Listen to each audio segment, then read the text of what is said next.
Chapter 21-24. She clasped her hands and placed them in front of her chest.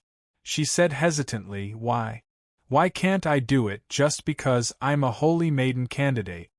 She was thinking that if Scholar Calvin forced her to stay, she might be able to defeat him. The self-defense skills that I learned in the Academy of the Freedom City. Are they finally going to be put to good use? Because you have the remaining power of the holy ritual in your body, Scholar Calvin said seriously, this power can help me save Robert. Robert? Sister Serene was stunned. She looked at the severely injured person on the table. Him? Robert is my nephew. Calvin said something that shocked the nun. Perhaps it was the guidance of the will of faith that led you to bring Robert to me. Sister, I need the power in your body. Sister Serene shook her head hesitantly. I'm sorry. I don't really understand. Also, there are many candidates for the Holy Maiden. Do you really need me? She did not want to be involved in trouble, but if it was to save someone, she had to do this for the sake of the saint. I don't need you. I just happen to have you here. Scholar Calvin said directly. Every girl who participated in the Holy Maiden ceremony and passed the baptism of the holy ritual will have the power of the holy ritual in their body stay for a short period of time. As time passes, it will become weaker and weaker until it disappears. This process usually takes 2 to 3 years. Of course, there are many candidates for the Holy Maiden, but you're right in front of me. Do you understand, sister? Is Mr. Robert's condition very serious? Yes, it's very serious. Scholar Calvin nodded. The ointment that I applied on him can only delay it for a while. I need this little bit of time to find a girl with the remaining power of the holy ritual in her body. Sister, I hope that you're the one I find. Actually, I didn't even have much hope. Robert might not be able to survive until dawn. What do I have to do? Sister Serene took a deep breath, her expression determined. You don't even want to ask about the cause and effect? Calvin asked solemnly. Sister Serene smiled bitterly. Mr. Calvin, didn't you say that I don't have a first choice? But I only participated in saving people? Then I left immediately and continued with my first choice. Otherwise, I'm afraid I can only use it on you. I used self-defense skills that I had never used before. So, what should I do? Calvin asked. You're coming over? He took Robert's hand in his. I will help you trigger the remaining power of the holy ritual in your body. Hurry up. He stepped aside. Sister Serene took another deep breath and gritted her teeth. Step forward resolutely. He followed Scholar Calvin's instructions and held Robert's hand with both of his hands. Now let us begin our usual prayers. Sister Nun nodded and held Robert's hand. Pressing it against his forehead? She said softly, Although we don't know each other, I hope you are safe and sound. Poor man. Amen. She slowly closed her eyes. Scholar Calvin looked at Sister Serene in surprise. He suddenly asked, Why did you only get 5th place in the previous tournament? Miss Nun said calmly, I'm not God's chosen? My prayers have always been weak. Does it matter? It doesn't matter. Scholar Calvin shook his head. Then, he said seriously, let's begin. Okay. The nun closed her eyes again and prayed with all her heart. Calvin was standing behind the nun at this time. A broken blade fell from his hand. Suddenly, it slid down from his sleeve. Scholar Calvin held the broken sword tightly in his hand and murmured something. Then, his gaze froze. He stabbed the broken blade into Sister Selene's back. A stab to the back? Sister Serene opened her eyes abruptly.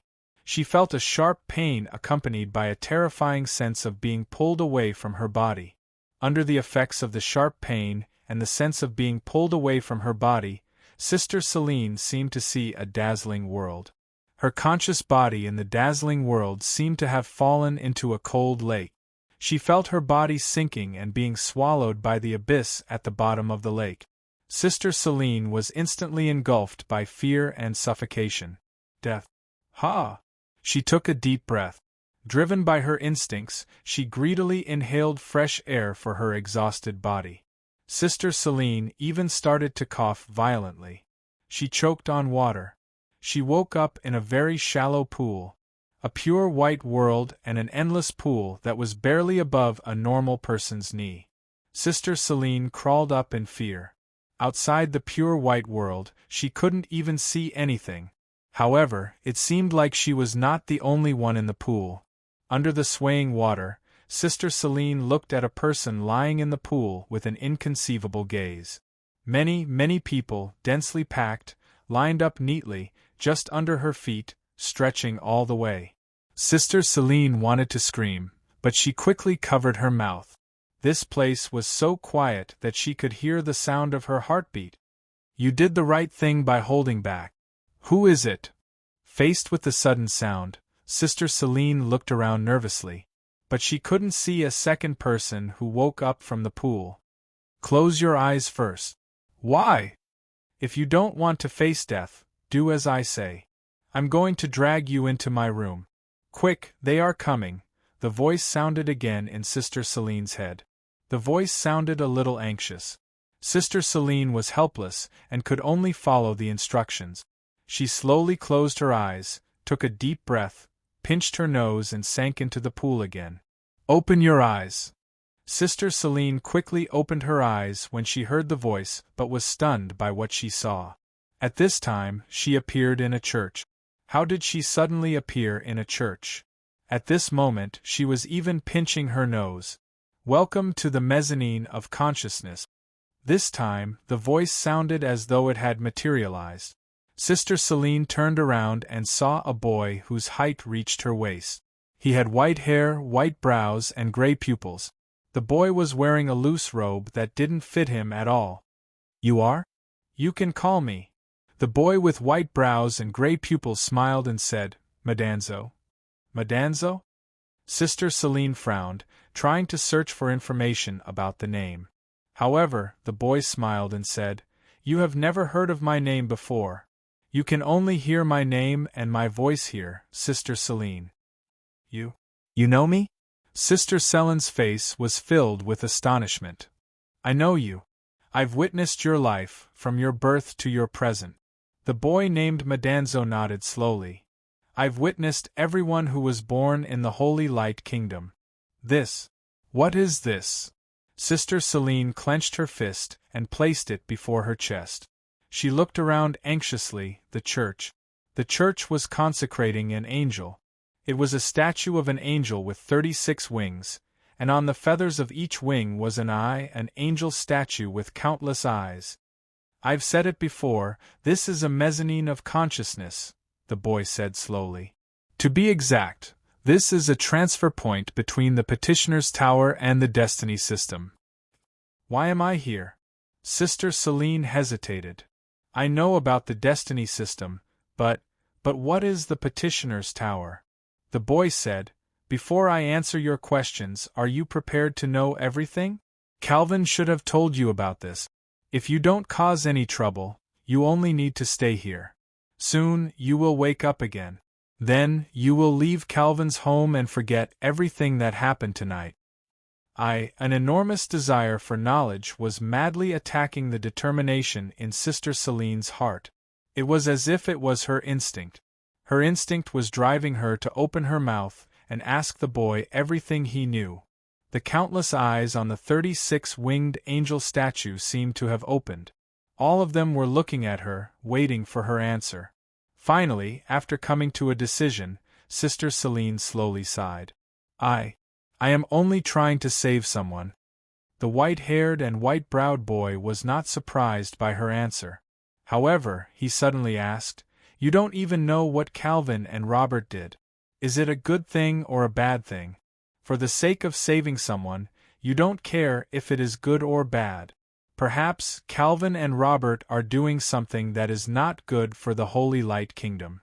As for you, by saving someone, you might become an accomplice. Sister Selene shook her head. Although this is my first time meeting this Mr. Robert and also my first time coming to Mr. Calvin's home, I can feel that they love life very much. They have a very pure belief in their hearts. They are not bad people. The boy nodded. Then, he said, your senses are quite sharp. This is a kind of talent.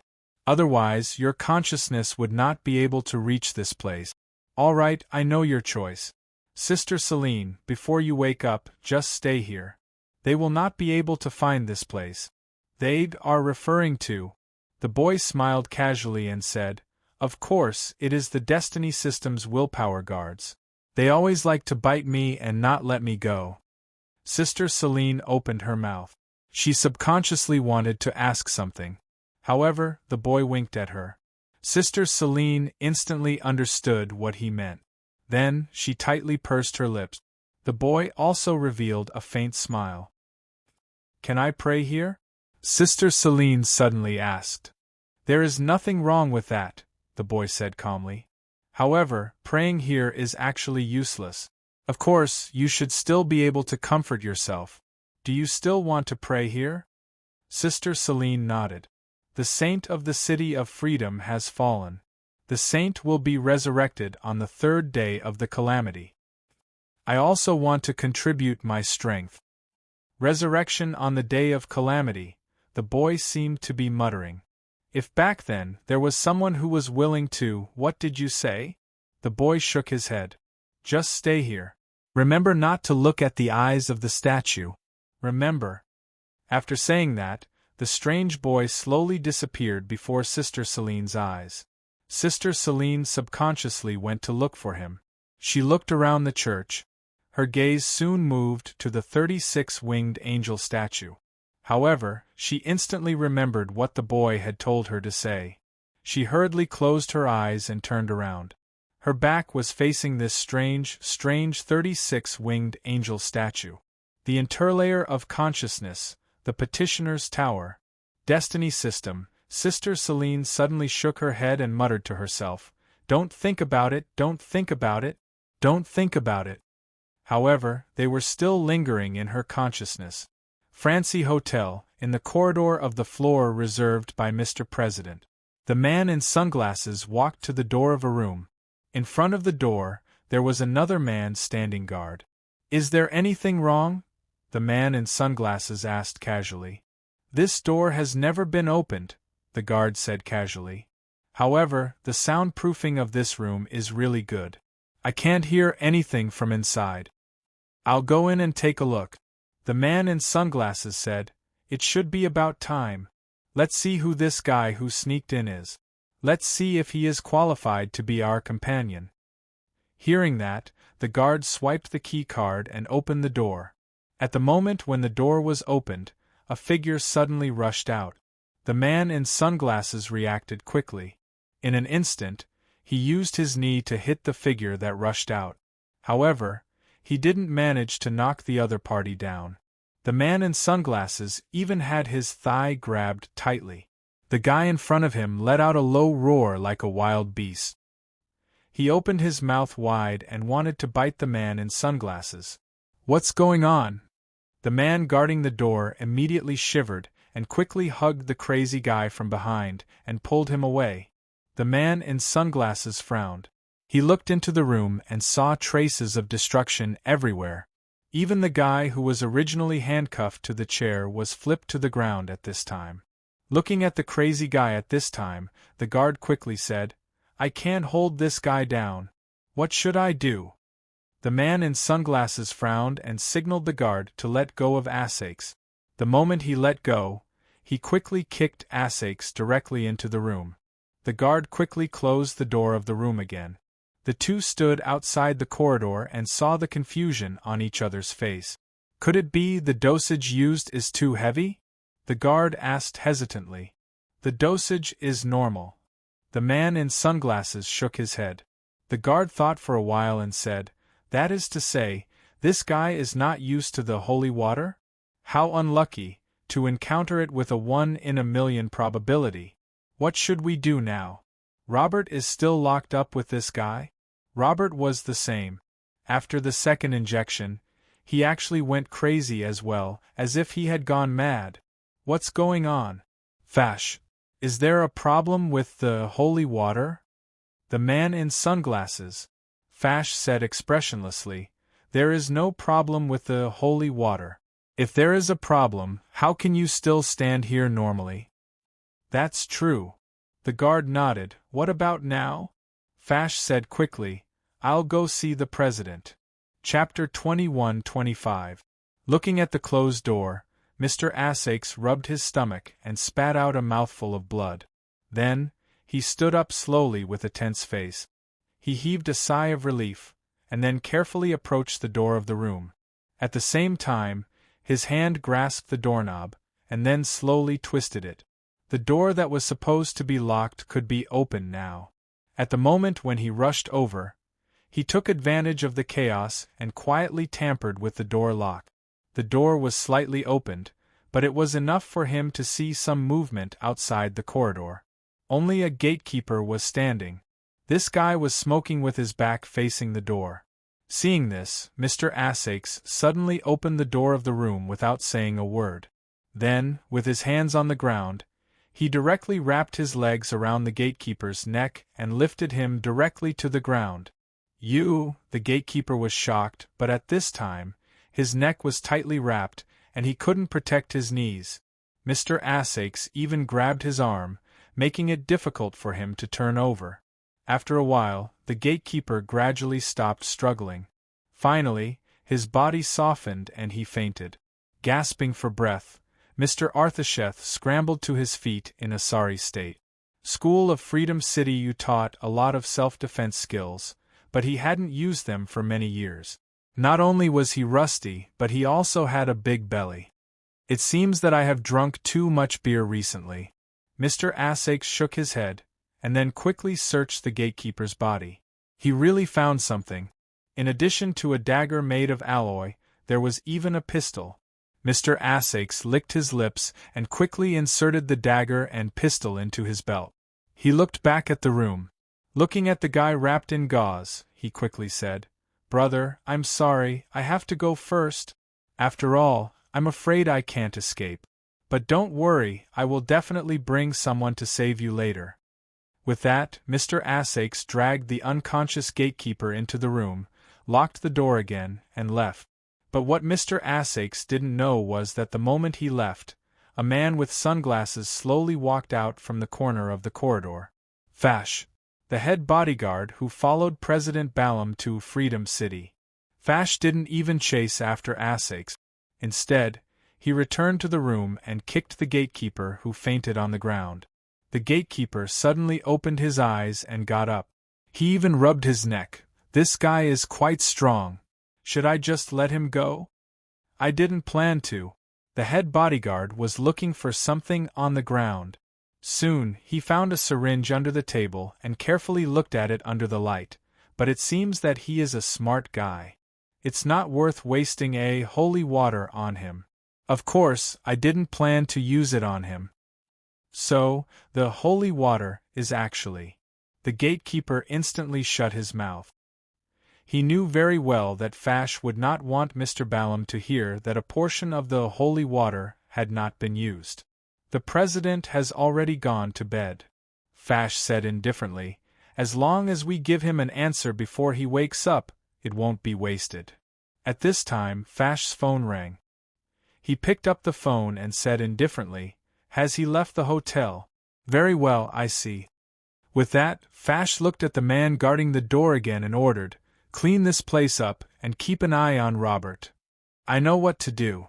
Soon, 2 cars with the logo of the Public Security Department stopped in front of the Francie Hotel. 4 officers from the Public Security Department got out of the car. Someone reported that someone is illegally imprisoning and abusing people here. How is this possible? We are operating legally here. I believe this place is legal. I believe everyone in the city, so I also believe the person who reported it. So, I just need to do a simple search. It won't take up much of your time. Then, okay. The manager on duty in the lobby could only agree with the officers from the Public Security Department to search the hotel rooms. They searched all the way and soon came to a floor that was reserved. The head bodyguard, Fash, dealt with the officers from the Public Security Department. Except for the president's room, you can search all the other rooms. We are willing to cooperate with you, Fash said directly. The president is already asleep. I don't want this to disturb his rest. These 2 days, because of the Holy Fall incident, the president is too tired. I understand, Mr. Fash. The officers from the Public Security Department didn't dare to put on airs in front of the head bodyguard of the President of the City of Dawn. It was already very difficult for the President to cooperate to this extent. Soon, several investigators from the Public Security Office searched all the rooms, but they found nothing. It seems that this is really a prank, the officer from the Public Security Department said apologetically. I heard that the Holy Fall will affect some people's behavior. I didn't expect the rumor to be true. Maybe it's just to vent the uneasiness in his heart. Fash said indifferently, since there's no actual damage, I'll leave the follow-up investigation to you.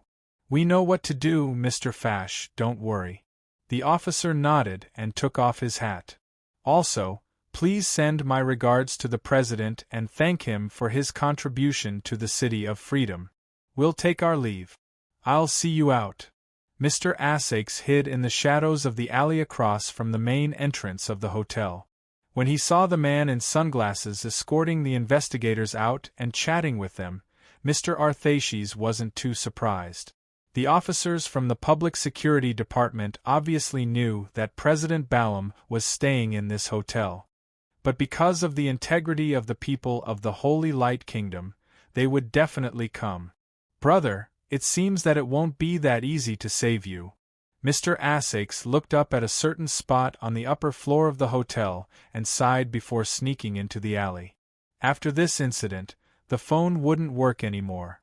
There were only 2 people that Mr. Asakes could think of that could help. The City Lord of the City of Freedom, Durand, and the indecent principal who had an ill-fated relationship with him. He decided to find the indecent guy. Moreover, he acted as soon as he thought of it.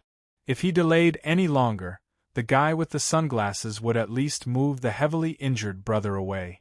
It might even be possible for him to kill him. Bro, can you lend me a phone to make a call? I think I dropped my phone. So careless? But that's right. There are too many people at the carnival tonight. Here, just call me. After easily borrowing the phone from a passerby, Mr. Arthaces hurriedly pressed the button. Then, he suddenly froze. Something very real had happened. Other than his own phone number, which was the 666 number of the Public Security Department, Mr. Arthaces could only remember Rose Mansion's phone number. Helplessly, Mr. Arthaces could only dial the number of the residence. But fortunately, someone quickly picked up the call. Hello, Kay or Lily? You're not asleep yet. Let's not talk about this first. Check that indecent phone number. I lost my phone. Hurry up and tell me. I need to find him. Okay, I'll look for it right away. At the same time, in the Rose Mansion, the maid, who had changed into her pajamas but was still sleepy, hurriedly ran out the moment she heard the phone ring. She quickly opened the address book and started to search for the number. Soon, Kay or Lily picked up the phone again. Found it, Boss Asakes. Boss Asakes? Hello, boss, are you still there? But another man's voice came from the other end of the phone. Where is this place? Kay or Lily subconsciously said, Rose Mansion. Who are you, Boss Asakes? The person on the phone said, This gentleman drank too much and just fainted. Is it Rose Mansion? Okay, I'll send this gentleman back.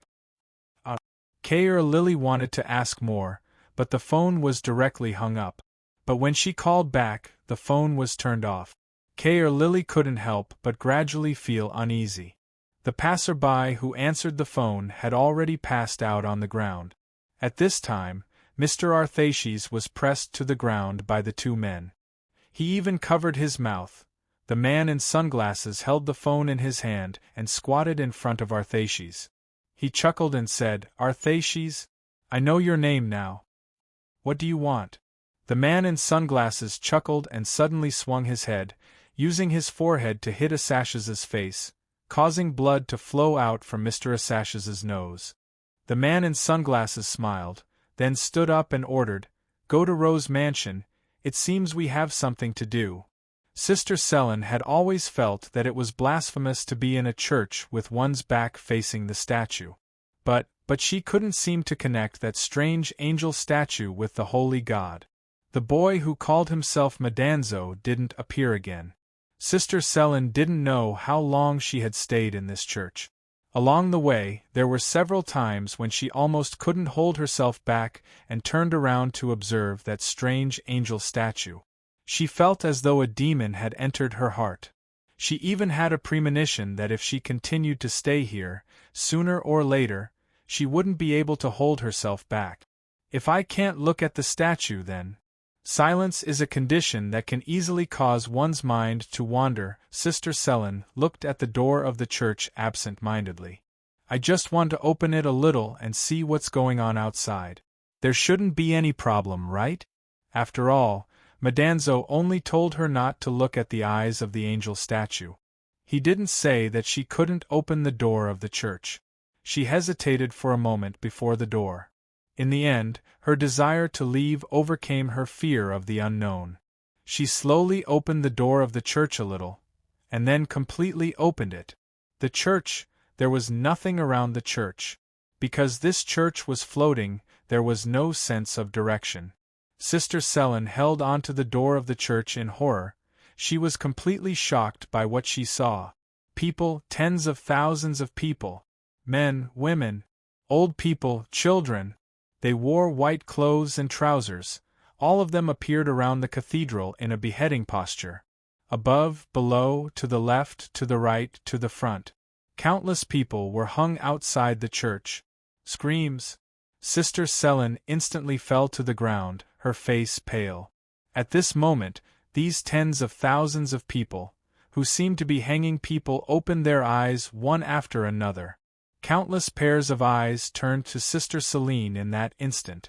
In an instant, Sister Selene seemed to see a huge holy light descending from the sky. The next moment, the holy light destroyed everything, annihilating a prosperous, huge, and lively city. I told you not to look at the eyes. Screams of despair. Sister Selene could no longer hear the mysterious boy's voice and sigh. You're awake. Sister Selene felt the cold floor. She looked at Scholar Calvin in front of her in a daze. She sized up the study room in the attic that wasn't very bright. Am I back? Sister Selene instinctively asked. Where am I? Scholar Calvin frowned and stared into Sister Selene's eyes. Then, where did you go? Sister Selene instinctively avoided Mr. Calvin's gaze. I don't know. It seemed to be a pure white place. I was soaked in water. I couldn't breathe. I wanted to get up, but I couldn't. Then I woke up and saw you. Think carefully. Is there anything else besides the pool? Sister Selene shook her head. Mr. Calvin, what happened just now? It seems that you didn't go there. Scholar Calvin sighed and said calmly, You should have just entered the space of your subconscious. Our subconscious mind is a complex world. Don't worry. This is just a side effect of triggering the power of the holy ritual in your body. It won't cause any harm to your body. I promise. Mr. Robert. Has he been healed? Sister Selene asked immediately. She even tilted her head and looked at Mr. Robert on the table. She saw that Mr. Robert's severely burned body had regained normal skin. Sister Selene's eyes widened. The power of the holy ritual in your body is more than I expected. So, the treatment was successful, Mr. Calvin said slowly. Mr. Robert made it through. When will he wake up? It depends on his willpower. Mr. Calvin shook his head. After all, he has been using the holy water. It has deeply eroded his mind. Holy water? Mr. Calvin did not say anything. He just looked at Sister Selene silently. I understand. I won't ask any more. Sister Selene nodded. She hesitated for a moment before saying, Then, can I leave now?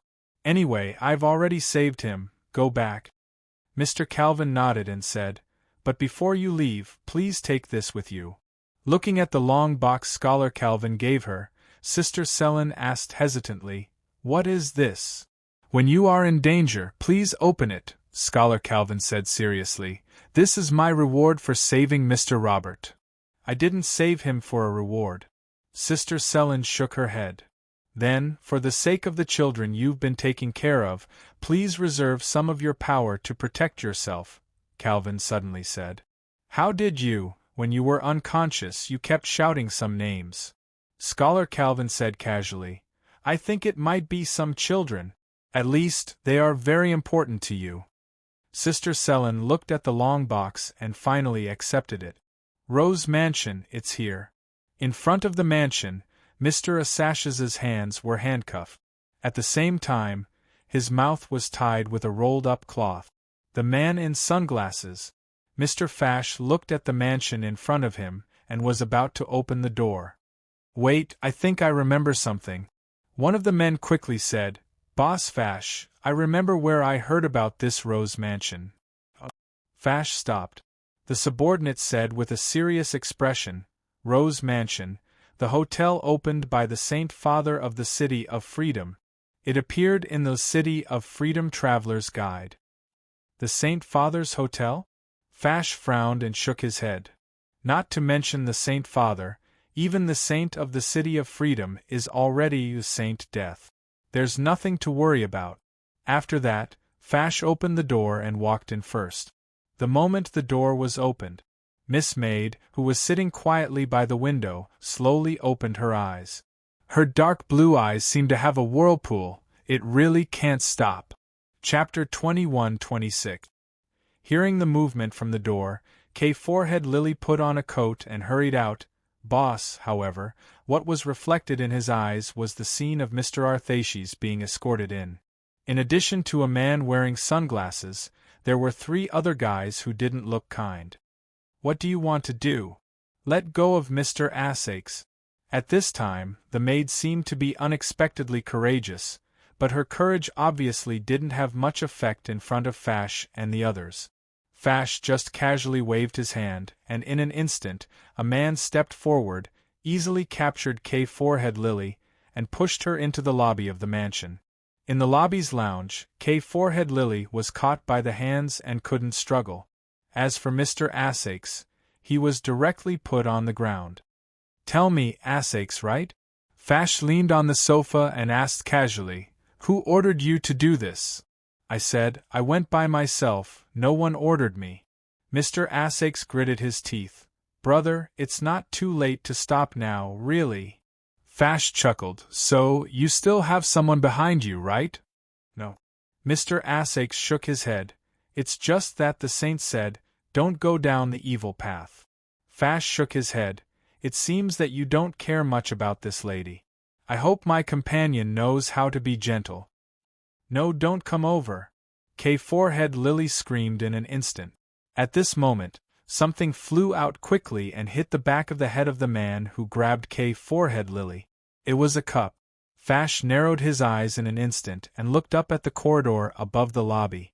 As for the other man, he began to aim with a pistol at this time. He aimed at a young man sitting on the railing of the second-floor corridor. Mr. Bertrand! Kay Forehead Lily shouted in surprise and joy. The person sitting on the railing was Bertrand. At this time, he made a silent gesture to Kay Forehead Lily, then jumped directly from the railing. It seems that your companion has begun to appear. Fash chuckled. Mr. Assakes, maybe you overestimate your companion's patience. Bertrand glanced at him and suddenly sighed. Assakes is right about one thing. Brother, if you stop now, maybe it's not too late. Fash heard this, first smiled, then shook his head and said, You all like to preach? I'm doing this for your own good. Bertrand sighed again. Really, believe me, I'm a good person. I also hope you can be a good person. Fash opened his mouth but did not say anything. His men, however, burst into laughter after being stunned for a moment. Of course, we're good people. Ah. Bertrand was about to speak, but his expression changed slightly, and he even muttered, "You're finished, it's quite lively here." A woman's voice came. They subconsciously looked over and saw a beauty with long blonde hair standing at the stairs. She reached out to hold the handrail and slowly walked down with a smile. Finished. The saintess smile. Bertrand opened his mouth, but finally chose to shut up. About an hour ago, he was just passing through the corridor. Because he was thinking about something, he accidentally bumped into the vase in the corridor. Guess what? The saintess directly opened the door of the room and walked out. "You're too noisy, Mr. Bertrand. There's an evil spirit." There's definitely an evil spirit behind the saintess. Compared to the so-called saintess, Yulia was even more amazing. She could even be described as a fairy. Mr. Fash stood up subconsciously. After a flash of appreciation, he politely stretched out his hand and made 2 circles in the air. He bowed slightly. "I'm sorry to disturb you, madam. It seems that I'm getting closer and closer to what I want to know." "What do you want to know?" Miss Maid asked indifferently. Fash waved his hand at this time. Mr. Assake's on the ground was lifted up in an instant, and he sat down again. "Purpose, that's all." "You? Miss Yi." Mr. Assake's opened his mouth at this moment, and his face was full of annoyance. As a descendant of the Dark family, Mr. Assake's is really a pity. Miss Maid sighed and shook her head. Compared to him, your cousin is much better. What could Mr. Assake's say? He didn't dare to look up in front of Miss Yi. As for the cousin Miss Yi mentioned, it naturally referred to Ludic. As the headmaster of the City of Freedom Academy, his achievements were needless to say. In fact, that guy has a lot of bad ideas. Mr. Assake's couldn't help but mutter. Seeing this, the man holding Mr. Assake's coldly snorted. "This is not a place for you to chat. Don't talk nonsense here." Miss Maid's eyes moved slightly. But there was a figure's movement at this time, even faster than her eyes. It was as fast as a flash of light. The man holding Mr. Assake's was already spinning. A huge force made his brain almost faint. When he reacted, his head was directly pressed on the floor. The person who made the move was Bertrand. "Brother, can't you be a human?" Bertrand looked at the face that was about to sink into the floor. "If you don't want to be a human, I will help you?" In an instant, the other 2 men reacted. One of them let go of K. Lily, and the other directly rushed forward. Bertrand's palm was still pressing on the head of the man on the ground. His body was upside down, and his legs rotated, easily kicking the 2 men away. After the 2 men were kicked to the ground, they didn't move anymore. Bertrand stood up again with a force and smiled. "Miss Yi, these guys don't need to dirty your hands." Bang dash! The sound of a gunshot instantly disturbed the silence of the night. Bertrand's body shook slightly, and he slowly turned around, frowning. Fash, who was sitting on the sofa, held a pistol on his knee and said indifferently, "Not bad. You're quite fast, but you shouldn't be faster than a bullet." "It's hard to say whether it's fast or not." Bertrand shook his head. "But I almost forgot that humans have already mastered this kind of weapon. I was really shocked when it suddenly exploded." Fash frowned reflexively. What did he see? Bullet. The bullet at this time slipped out of Bertrand's body little by little and finally fell on the floor. Bang bang bang bang bang dash. He instinctively pulled the trigger again, and bullets crazily spat out from the gun. But at this moment there was an invisible wall in front of Bertrand, blocking all the bullets outside his body. Looking at the floating bullets, Fash's pupils began to dilate under the sunglasses. He was still sitting on the sofa, not because he didn't want to stand up, but because he felt his body was stiff at this time. "You, what the hell are you?" Bertrand ignored Fash's words at this time, and just looked at Mississippi Maid expressionlessly. "Miss Yi, can you leave this guy to me? It seems that I haven't killed much since I ascended to heaven." Mississippi Maid said indifferently, "Mr. Bertrand, do you want to kill very much?" Bertrand felt as if his soul was frozen in an instant. He suddenly shuddered, and his murderous eyes gradually calmed down. He smiled embarrassedly. Of course not. I'm just kidding. I stopped killing for a long time. Ah ha ha ha, ha ha, I'm sorry. Just at this moment, Fash moved.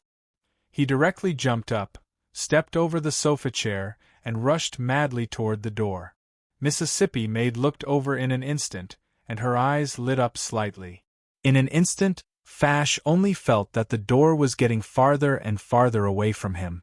No matter how hard he tried, everything in front of him was getting away from his sight at a faster speed.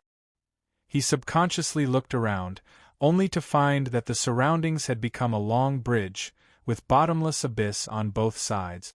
Behind him, there was a terrible monster madly chasing after him. All Fash could do was to run forward recklessly, hoping to cross the endless bridge. His initial nervousness had turned to fear, and in the end it was as if he was about to break down, but he still ran forward, stumbling and stumbling. There was no end to it. What is he doing? At this moment, Chris had already removed the restraints on Mr. Arthashes's body. Mr. Arthashes looked at the guy in sunglasses who had just jumped over the sofa and was trying to escape. This guy stood still, but for some reason, he began to sweat. His forehead was full of sweat? Don't ask things you don't understand, Bertrand said suddenly. Mr. Essex opened his mouth. No, shouldn't he ask things he doesn't understand? Mr. Essex. At this moment, Mississippi Maid suddenly shouted. I'm here. Hearing this, Essex froze and quickly responded. Mississippi Maid said indifferently, As a resident of this mansion, I am very dissatisfied with the security work of your mansion. It seems that this mansion should have closed down next year in the hands of Mr. Essex. Don't use the future perfect tense. I'll try my best to respond to your expectations? Mr. Essex could only ask tentatively. Miss Maid heaved a sigh of relief, but she turned over and went upstairs without saying anything. Mr. Essex and K. Forehead Lily looked at each other. They wanted to speak, but they didn't dare to say a word. Miss Yuye's aura was too strong. Until Miss Yuye's figure disappeared in the corridor, Mr. Essex breathed a sigh of relief, sat down, touched his forehead, and looked at Bertrand innocently. Then, Mr. Bertrand, what should we do now? Wait.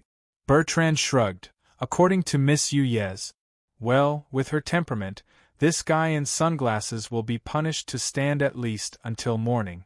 Maybe when the young master wakes up, I hope he won't break down. K. Forehead Lily couldn't help but blink and asked curiously, Mr. Bertrand, you seem to know Miss Yuye very well. Didn't you meet each other in Donremy village? Don't ask things you don't understand. Bertrand smiled faintly as he waved his hand and said, Now, who's going to help me tie these guys up? I'll do it. Mr. Essex rolled up his sleeves and stood up without saying anything. I'd love to do it. Boss, have some hot tea. At this moment, Christie brought over a cup of brewed black tea, a small plate of sugar, and some milk. She went over to Mr. Arthashes's side. In the rest area, except for the man in sunglasses who stood motionless, the other 3 men had been tied up and piled on the ground casually. As for Bertrand, he was fiddling with the things he found from these people. Especially the guns. Mr. Essex hid behind the counter in the lobby and peeped silently. He was actually still in shock and was now recovering from the shock. Oh, okay. Mr. Essex nodded subconsciously and immediately said, By the way, what time is it now? 3 in the morning. Well, it's almost 4. It's already this late. Mr. Essex shook his head. He thought for a while, picked up the phone and opened the address book. He called for a long time, but no one seemed to answer. He frowned and immediately made another call. Still, no one answered. Mr. Essex couldn't help shaking his head, but seeing K. Forehead Lily's hesitant look, he asked, Do you have something to say? Boss, actually. K. Forehead Lily opened her mouth and immediately shook her head. Boss, these people. Obviously, I'm involved in trouble. Mr. Essex smiled bitterly. I don't know why, but since the curse happened in the mansion, I've been feeling very unlucky. Kay Forehead Lily suddenly smiled and said, It must be because you always pretend to be a saint, so you are punished by God. Mr. Assaix then knocked on the little maid's head. Don't talk nonsense. Kay Forehead Lily stuck out her tongue. Tomorrow, she would tell the principal to reject the invitation. She didn't want to cause trouble for Mr. Assaix at this time. But there was one thing she still had to tell him. Boss, Kay Forehead Lily took a deep breath and then whispered, I think I can pray that my destiny system can be opened. What? Mr. Assaix couldn't help but be slightly surprised. Really? Kay Forehead Lily made an opening gesture with her hands. Mr. Assaix shook his head and said, You know, I can't see anything. But your destiny system can be restored, which is a good thing. Wait for me here. With that, Mr. Arthas turned around and went upstairs. Kay Forehead Lily could only obediently nod. After returning to the room, Mr. Assaix first leaned against the door and slowly sighed. Soon, he walked to the window and knelt down at the position specially set for praying. He closed his eyes and prayed for a while, then slowly unbuckled his belt and took off his pants. On his thigh, there were dozens of bandages. The bandages were stained with blood. Mr. Assaix untied the bandages expressionlessly. Under the bandage, there was a metal bandage with barbs wrapped around his thigh. Mr. Assaix grabbed the bandage with both hands. Gritting his teeth, he actually tightened the bandage even more. His eyebrows instantly wrinkled, as if he was enduring great pain. Panting. After half a minute of panting, Mr. Assaix's face gradually calmed down. He wrapped the bandages on his thigh again and then put on his clothes. When he went out, Mr. Assaix had a notebook in his hand. He had pried open the floor under the bed and took the notes out from under it. It should have belonged to Kay Forehead Lily. Chapter 21-27. Kay Lily waited for Mr. Assaix to come back, but she was pulled out of the door by him. They went to the rose courtyard of the mansion and sat down on the wooden stool. With the help of some light from the room, Kay Lily found that Mr. Assaix looked a little dignified at this moment. Boss, do you have something to say to me? Kay Lily, do you still remember the scene when we first met? Kay Lily was startled when she heard this. Then she nodded gently and whispered, I remember. I will remember it for the rest of my life. She added silently in her heart. Arthaces patted Kelly's head and chuckled. At that time, you were only as tall as my waist. You were so skinny that you looked like a withered twig. You fell on the snow at that time. I don't know how long you were unconscious. We all thought that you couldn't be saved. Kay Lily whispered, Boss, you saved me. You hugged me for the whole night and used your body to warm me up. Later, you even got frostbite. Mr. Assaix smiled casually and suddenly asked, Kay Lily, can you remember the past now? Kay Lily shook her head. There was a secret. That was, her memory only started from the time when Mr. Assaix came back. She had no idea why she was unconscious in the snow and why she was wandering in the no-man's land. In the blink of an eye, 10 years had passed. Although she didn't have that part of her childhood, Kay Lily didn't feel that it was a pity. Because that childhood might be an extremely painful memory. Here is a notebook. I found it when I met you. Mr. Assaix took out the notebook and handed it to Kay Lily. It may help you remember something. Kay Lily's lips couldn't help but turn pale. She grabbed the notebook with both hands but didn't move. Why, suddenly? Not all of a sudden. Mr. Assaix shook his head. Actually, when I found you, you weren't alone. There was also a woman. There's another one? Then, that woman? Mr. Assaix shook his head. I'm sorry. When we found her, she's dying. She hugged you tightly with her body? I've bought you more time. She is. Lily subconsciously tightened her grip on the Arthaces boss arm. I don't know. She didn't say. Mr. Assaix sighed. She has bright red hair. I heard from my mentor, Calvin. Did they come from a race called the Celts? However, it was extremely rare. As for you, you didn't remember anything after you woke up, so we didn't tell you anything about this woman. But look, your hair isn't red either. It's probably because they aren't related by blood. Of course? This is just our guess. Forehead Lily's expression became complicated. Mr. Asake said, before that woman died, she entrusted the notebook to me. She made it very clear that you can't pray. But if one day you can pray, this notebook will be given to you. Now that your destiny system has been unlocked, I can finally keep my promise. Inside? There are clues about my origin. Forehead Lily looked at the notebook in her hand, lost in thought. Maybe? Perhaps not. Mr. Arthaces shook his head and said, have we studied this notebook before? Unfortunately, we can't open it. Of course? In order not to destroy the notebook itself? We didn't dare to use too rough methods. Maybe you can give it a try. Forehead Lily slowly opened the notebook. Sure enough, it's opened. Mr. Asashes's eyes lit up. It's really amazing. In the past 10 years, I've occasionally tried some methods that I could think of, but they were all fruitless. Do you see anything? Boss Asakes. Forehead Lily lifted the notebook, opened it, and said subconsciously, it's blank. Blank? Mr. Asakes couldn't help but frown.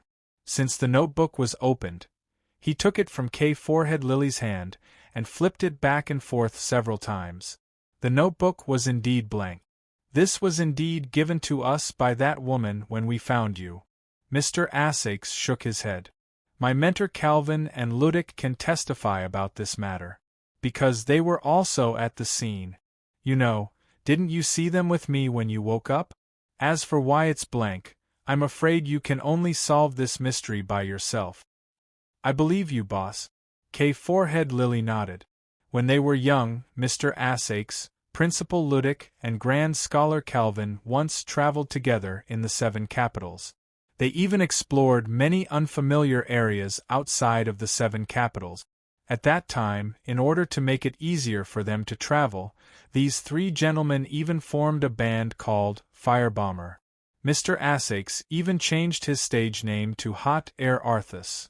Later on, because she had to bring him along, it became inconvenient for him to travel. In the end, this trip ended. After returning to the Freedom City, Lily moved into the Rose Mansion as a maid. Until now. By the way, Boss Asakes, that woman, what happened to you? We buried her under a cedar tree near where you were found. Mr. Asakes thought for a while and said, although so many years have passed, I think I can still find the approximate location. If there's a chance, maybe I can take you there. Now you should go and rest.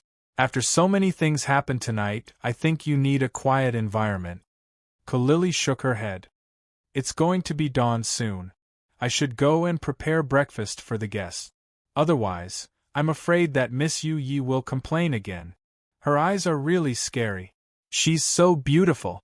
Mr. Asakes couldn't help but nod in agreement. Indeed, Mr. President, I really don't know. Let me go. President Ballum woke up early and was enjoying the breakfast prepared by the hotel. In front of him, the guard fell to the ground, twitching. Next to him, the other 2 bodyguards were holding rubber sticks in their hands. These were the murder weapons. President Ballum threw away the knife and fork in his hand and wiped his lips with a handkerchief. Then he said indifferently, you see, I've finished my breakfast, but you haven't given me any useful information. You know, I hate inefficient things the most. The seriously injured guard on the ground didn't dare to look at the president's eyes. He just repeated, I really don't know where Mr. Fash went. Okay, since you really don't know, I won't make it difficult for you. The president waved his hand and said, come, let's give the rats in the Freedom City more food. Seeing the 2 bodyguards directly lift him up, the man guarding the door said in horror, I'll talk. I said, Mr. President, don't feed me to the rats. I'll tell you everything. So, Fash didn't come back after leading people to follow the intruder. The president leaned back on the chair, Also, I lost a holy water, right? Yes. Yes. The guard trembled. I only know this much. President, please let me go. Don't I treat you well? President Balaam asked coldly. The guard squeezed out a voice from his throat. Good. Very good. If you want the holy water, you can ask me directly. Why did you steal it? The president shook his head. Do you think I won't give it to you if you ask me? I'm really disappointed in you. I'm sorry. President Balaam sighed and waved his hand. Instantly, the bodyguards turned around. Not long after the bodyguards turned around, they heard the guards' blood-curdling screams. They still didn't plan to turn around, but they could imagine the situation of the guard just from the sound. President, don't you want the holy water? I'll give it to you. A lot of holy water. No, I don't want it. At this moment, Balaam's president grabbed the back of the guard's head and lifted his head. Then, he bent down and opened his mouth abruptly. In an instant, a pool of grayish-black liquid gushed out from President Balaam's mouth like tap water. The liquid not only poured into the gatekeeper's mouth, it even submerged his face, and then continued to slide down his entire body. And within this liquid, there were actually strands of long thread-like gray worms that were as thick as wool. After a long time, President Balaam stood up again. He adjusted the bow tie on his neck and combed his messy hair. Then, he said indifferently, "Go give the rats more food." Only then did the bodyguards slowly turn around. They looked at the gatekeeper who was in a pool of liquid. Those thread-like gray bugs even crawled all over the gatekeeper's body. As for the gatekeeper, right now, his face revealed a strange smile. Several bodyguards secretly gasped, but silently began to deal with the gatekeeper who had already become a corpse. Those strands of gray worms quickly disappeared as if they were vaporized. "Mr. President, then, how should we deal with Robert?" A bodyguard braced himself and asked. President Balaam opened a can of happy water and drank it. "Robert?" "Yes, after he was caught, Mr. Fash gave him the holy water. But after injecting the holy water again, Robert became manic and out of control. He still hasn't shown any signs of improvement." President Balaam shook his head. "That's because you didn't give him double the happiness. Since he lost control, give him another injection. I'm going out to have a meeting with the administrators of the 7 capitals. Robert can't come before I come back. Send him to feed the rats." We know what to do." The bodyguard nodded. "Then, what about Mr. Fash?" "At most 2 days. If he doesn't come back, he won't come back." President Balaam said indifferently, "Someone will deal with it. Prepare the car." Boss Luo always had the habit of going to bed early and getting up early, and this habit had been maintained until now. As for whether something irreparable would happen when he was asleep, if something irreversible happened, then it was useless even if he was awake. On the other hand, if it was something that could be salvaged, after he woke up, it could be salvaged. Or even, these things might not happen at all. "Mr. Asakes brought them here?" "Yes, I didn't want to disturb you, so I asked them to be quiet." Miss Maid tidied up Boss Luo's clothes and said casually, "It's very quiet in the latter half of the night. I'm not that easily woken up." Boss Luo smiled casually. "I'm a sleepy person." Boss Luo didn't know if he had a morning temper. Miss Maid didn't mention it, but Ren Xiling mentioned it to him before. He actually had a morning temper. "Master, do you want to meet those people now?" Miss Maid asked softly. Boss Luo opened the curtains and looked at the Freedom City outside. He suddenly smiled and said, "The sunshine today is very good." Miss Maid couldn't help blinking. Boss Luo smiled and turned around. He pointed at his lips with his finger. "Don't you want to add a touch of color to this bright sunshine?" Miss Maid smiled sweetly and walked up slowly. "Good morning, Mr. Asakes." The voice came from upstairs. Boss Asakes, who was dozing in front of the lobby counter, was suddenly awakened. His head hit the edge of the table. Pain. Of course it was very painful. He immediately let out a strange cry. Mr. Essex is also very energetic today. I was scared by you. How can I not be energetic?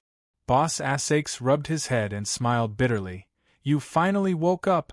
Kayer Lily has prepared breakfast. I'll get it for you. It wasn't that Boss Essex didn't want to say more.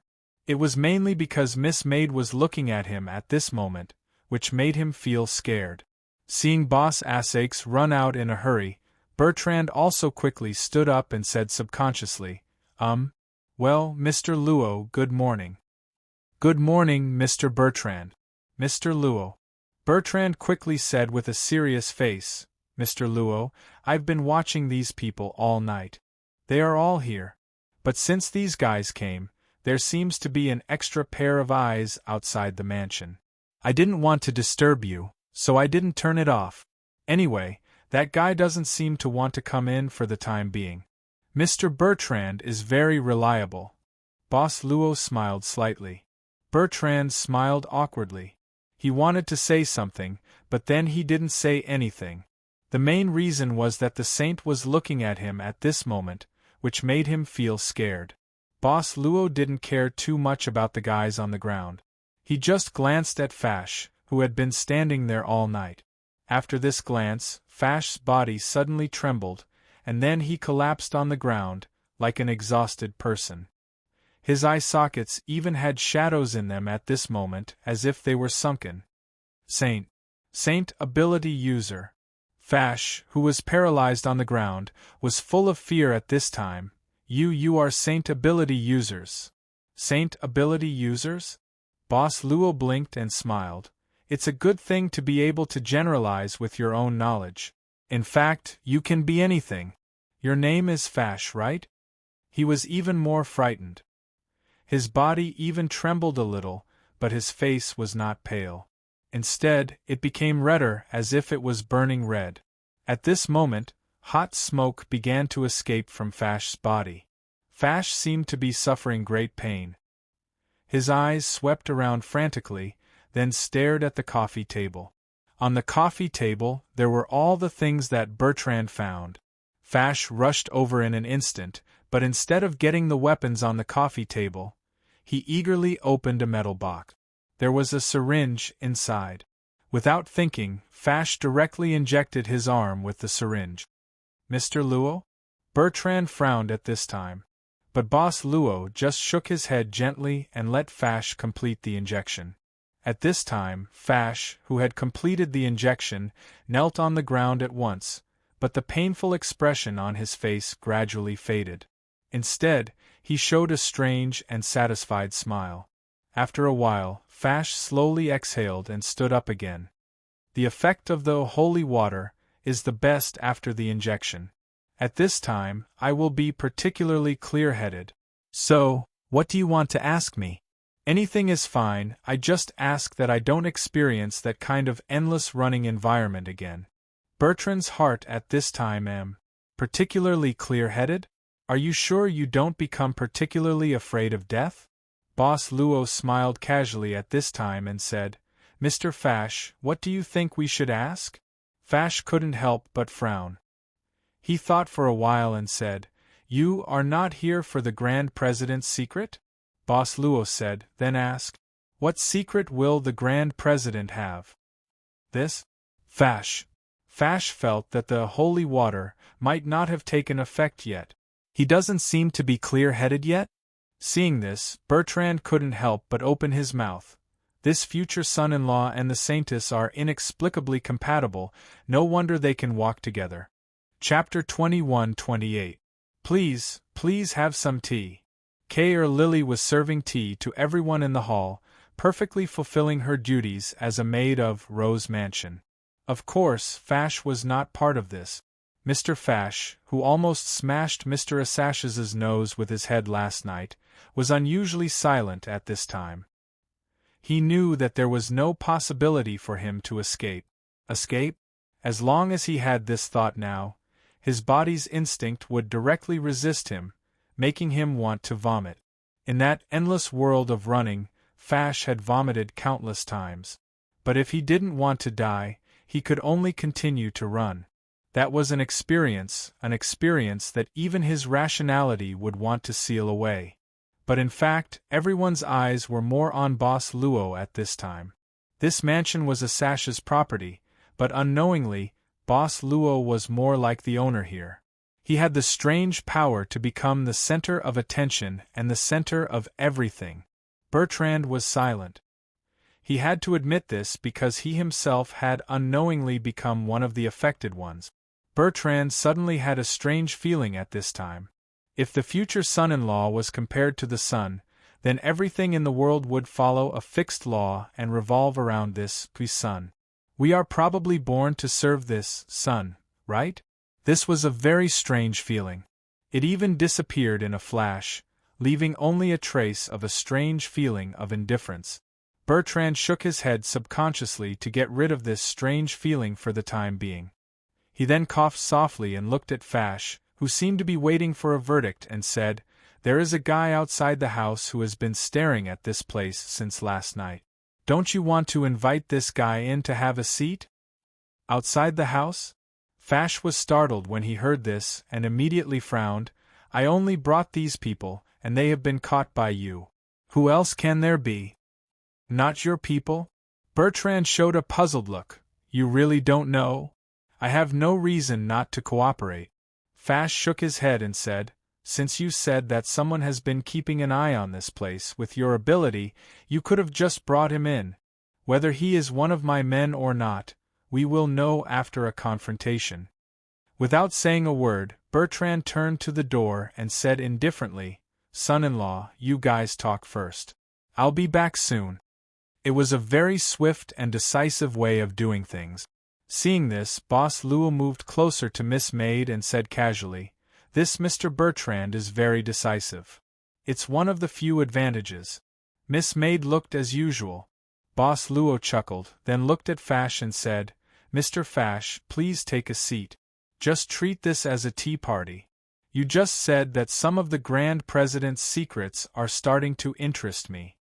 For a moment the words crashed into Fash's ears. It seemed to be translated into this: "Suspect of a crime? Please make your statement." Fash nodded and pulled out a chair. He slowly sat down. He put his hands on the table and said, "About my previous actions? You guys saw it too." "I didn't see it. What did you do?" Asakes suddenly raised his hand and said, "Do it again if you have the ability?" Fash didn't even look at Mr. Asakes. He continued, "We call it burning degree? Once burning degree exceeds the limit, the body will spontaneously combust. Burning degree can only be reduced by injecting holy water. As for holy water, it is something that President Balaam can use to control us." "You knew it was poison, but you still injected it?" Mr. Asakes sneered and said, "You said it was a blackmail and I don't believe it? But if you said you were willing to do it for something, I will believe it." Fash looked at Asakes coldly. He knew that this guy was narrow-minded because of what happened last night, so he spoke in a strange tone. "That's right. Back then, the injection of the holy water was voluntary. I don't deny this." Fash said indifferently, "For me, this is a life-changing event. Why wouldn't I accept it?" Mr. Asakes shook his head and said, "Whether it is in the capital of freedom, or the capital of dawn, even the other 7 capitals, there is no better way to change one's life than to become a devout prayer. What kind of effort is this, brother? You're going down the wrong path, aren't you? For you guys? Is that really the case? But for us," Fash said expressionlessly, "for us who can't pray, not only can we not generate koja, but also have been defined as sinners since our ancestors, and the blood of blasphemers flows in our veins. Prayer, is it useful? You can't pray."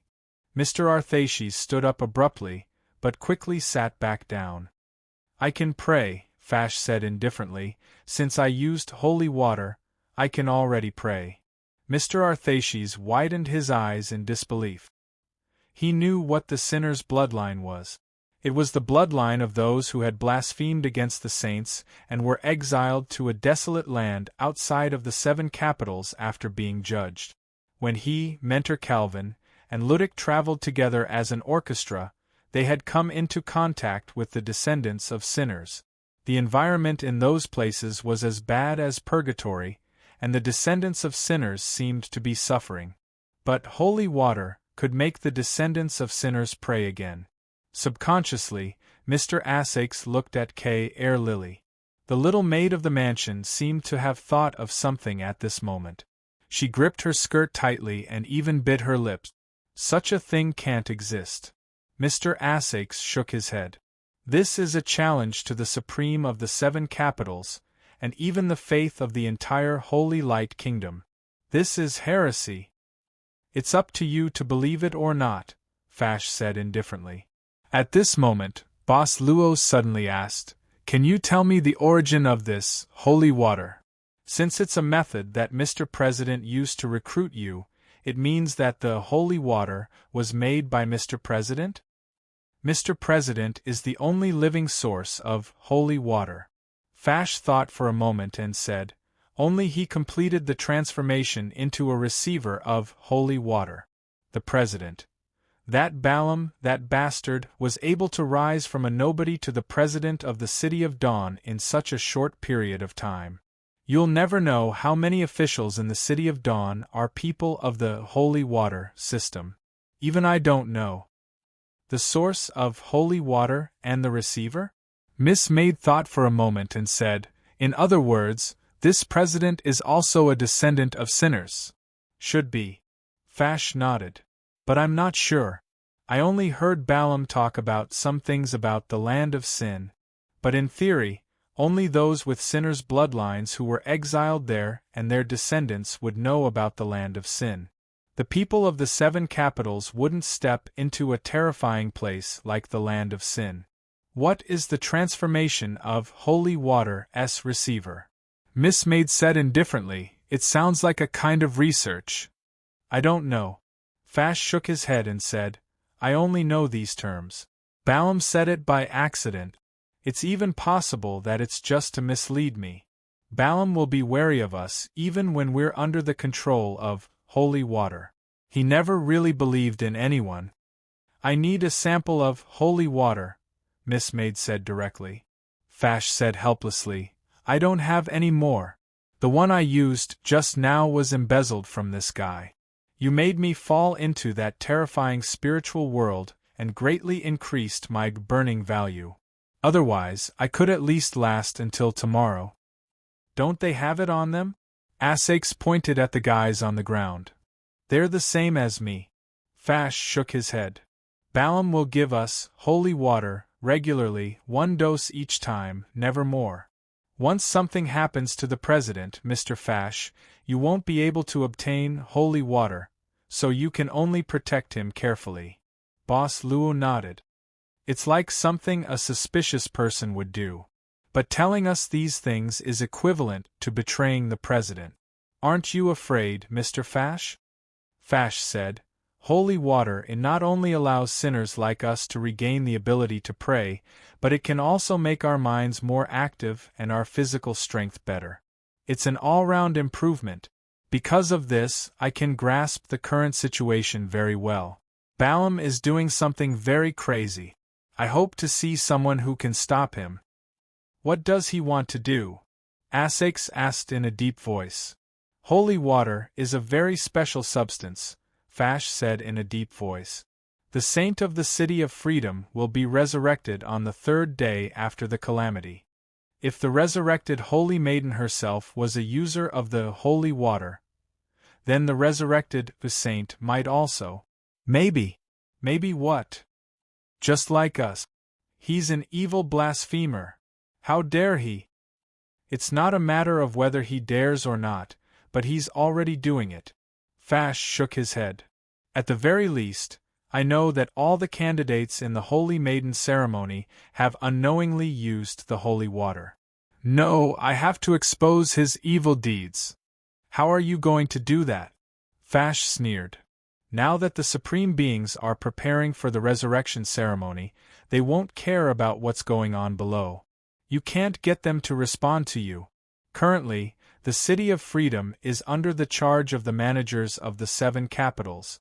I'm afraid that the other managers of the 7 capitals have already encountered problems. What did you say? According to the schedule, Balaam should be having a meeting with the managers of the 7 capitals right now, Fash said with a shrug. I'm really sorry, everyone.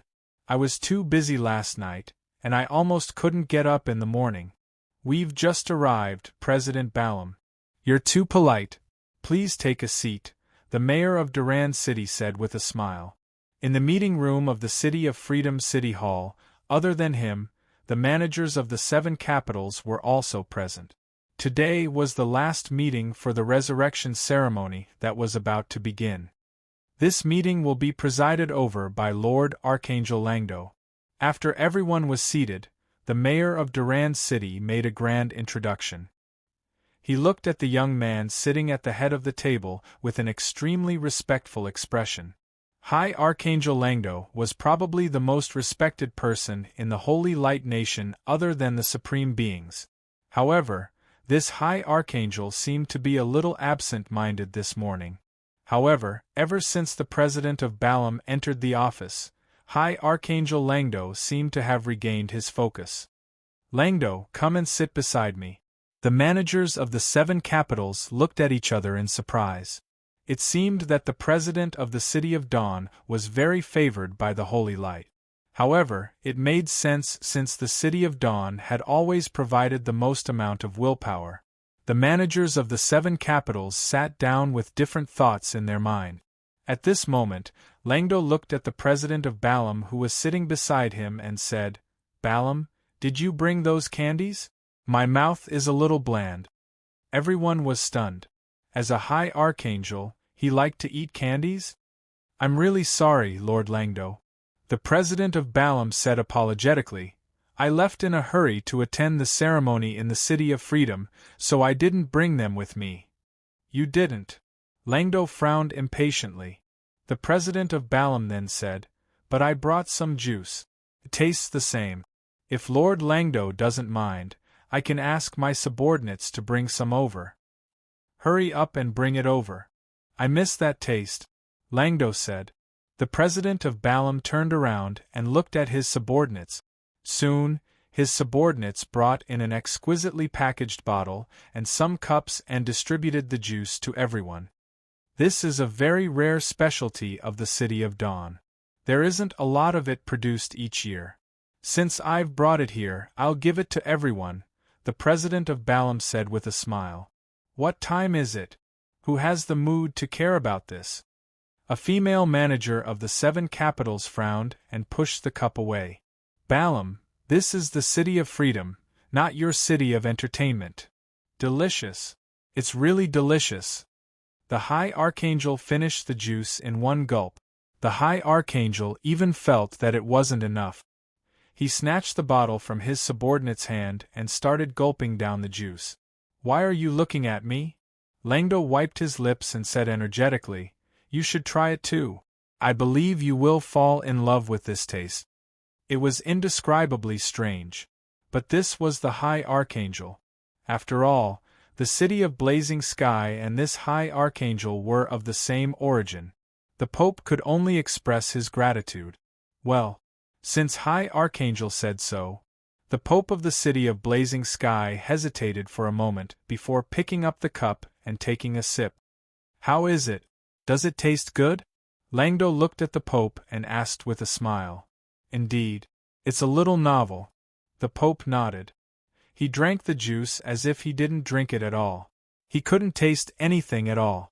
The female manager of the 7 capitals picked up the cup and drank, gulped down half of the juice. Then, she said, I've drunk the juice. High Archangel Langdo, can we start today's meeting? We don't have much time. Then let's start. Langdo nodded like a spring breeze. Chapter 21-29. You mean to say that the managers of the 7 capitals will soon become slaves that rely on the holy water? Mr. Ashay's expression became agitated. Even though the Holy Light Kingdom's universal concept was to teach people to be kind, it didn't mean that the people of the Holy Light Kingdom didn't know the consequences of doing bad things. Once the managers of the 7 capitals were affected by the holy water, they would refuse to obey and self-combust due to the high degree of burning. The 7 capitals would fall into chaos. In other words, the administrators of the 7 capitals had no choice but to obey President Balaam, who controlled the source of the holy water. If Balaam succeeded in his plan to revive the saint, he would have the ability to overturn the entire holy light world. In fact, according to the time, I'm afraid it won't be as simple as it seems. Fash said calmly, at least, in my opinion, Balaam has no reason to fail. Mr. Asakes sat down helplessly. If it hadn't happened, he might have been able to struggle. But since it had happened, he had no way to do anything. Rushing to the city hall now? The entire Freedom City's city hall would probably become President Balaam's backyard. The sage. Why would the sage die at this time? Mr. Asakes smiled bitterly. If the sage was still around, there wouldn't be so many problems. Not necessarily, Miss Maid suddenly said. Their gazes converged on her at this moment. Miss Maid said calmly, since the appearance of the holy water isn't something that happened in a day or two, the Supremes of the Holy Light Kingdom haven't discovered it yet. This is a problem in itself. Miss Maid, are you saying that the holy water can fool the Supremes? Mr. Asakes asked subconsciously. At least, there's a way to avoid it. Miss Maid thought for a while and looked at Fash, asking directly, how did Balaam avoid the background check of the destiny system?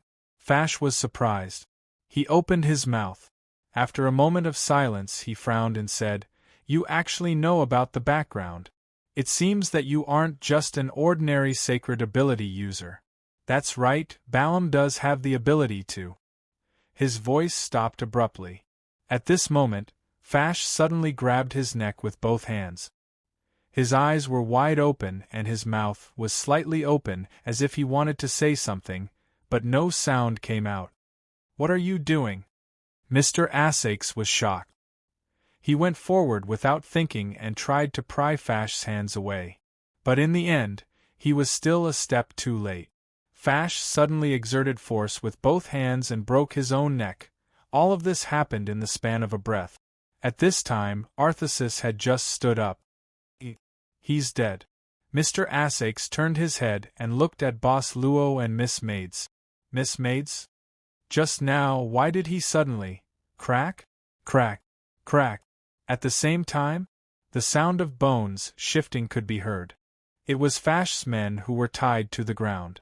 When would they wake up? And in the same way, he ended his own life. It seems. Balaam's defenses Balaam's S? It triggered the defense mechanism, Miss Maid said suddenly. Boss Luo said, before he killed himself, Mr. Fash was talking about the background of the destiny system. Miss Maid nodded and immediately walked to the ground. His neck was twisted. And his eyeballs were even protruding out. Miss Maid directly went through Fash's chest. She grabbed a shimmering book. It was the log in Fash's destiny system. However, the moment the heavenly will was taken out, it started to burn. Miss Maid's eyes narrowed slightly, and her palm covered the log directly. But the log didn't burn out immediately. Its burning only began to slow down, until the fire on the log was completely extinguished. This log from Fash's destiny? There was not much left. Oh, you have made so many changes to the destiny system. Miss Maid said as if talking to herself, there are so many that I can't recognize them. Mr. Asakes didn't know what Miss Yu was doing at this moment. In his line of sight, Miss Yu suddenly walked towards Fashcon. She squatted down. She seemed to have taken something, but she didn't take anything in her hand. Then it was that terrifying look in his eyes. Mr. Asakes even shuddered instinctively. He wanted to say something, but Miss Maid had returned to Boss Luo's side. Only some wreckage is left. I don't know how many things are left. Miss Maid said to Boss Luo with a hint of apology. This was probably one of the few moments where she would fail. Therefore, Miss Maid looked a little unnatural. She was too demanding of herself. Boss Luo knew. Boss Luo thought for a while and said, taking back Mr. Fash's last words, "Can we assume that His Excellency Balam's president has partial authority to control the destiny system? If the suicides of Fash and the others were orders from destiny behind the scenes, then that is indeed the case." Miss Maid muttered, "And only the Supreme of the Holy Light Kingdom and the developer of the destiny system can give this authority. There should be no other possibility. But I've been away for too long." Miss Maid shook her head. These guys, although they didn't make much progress, they wouldn't stay in the same place forever.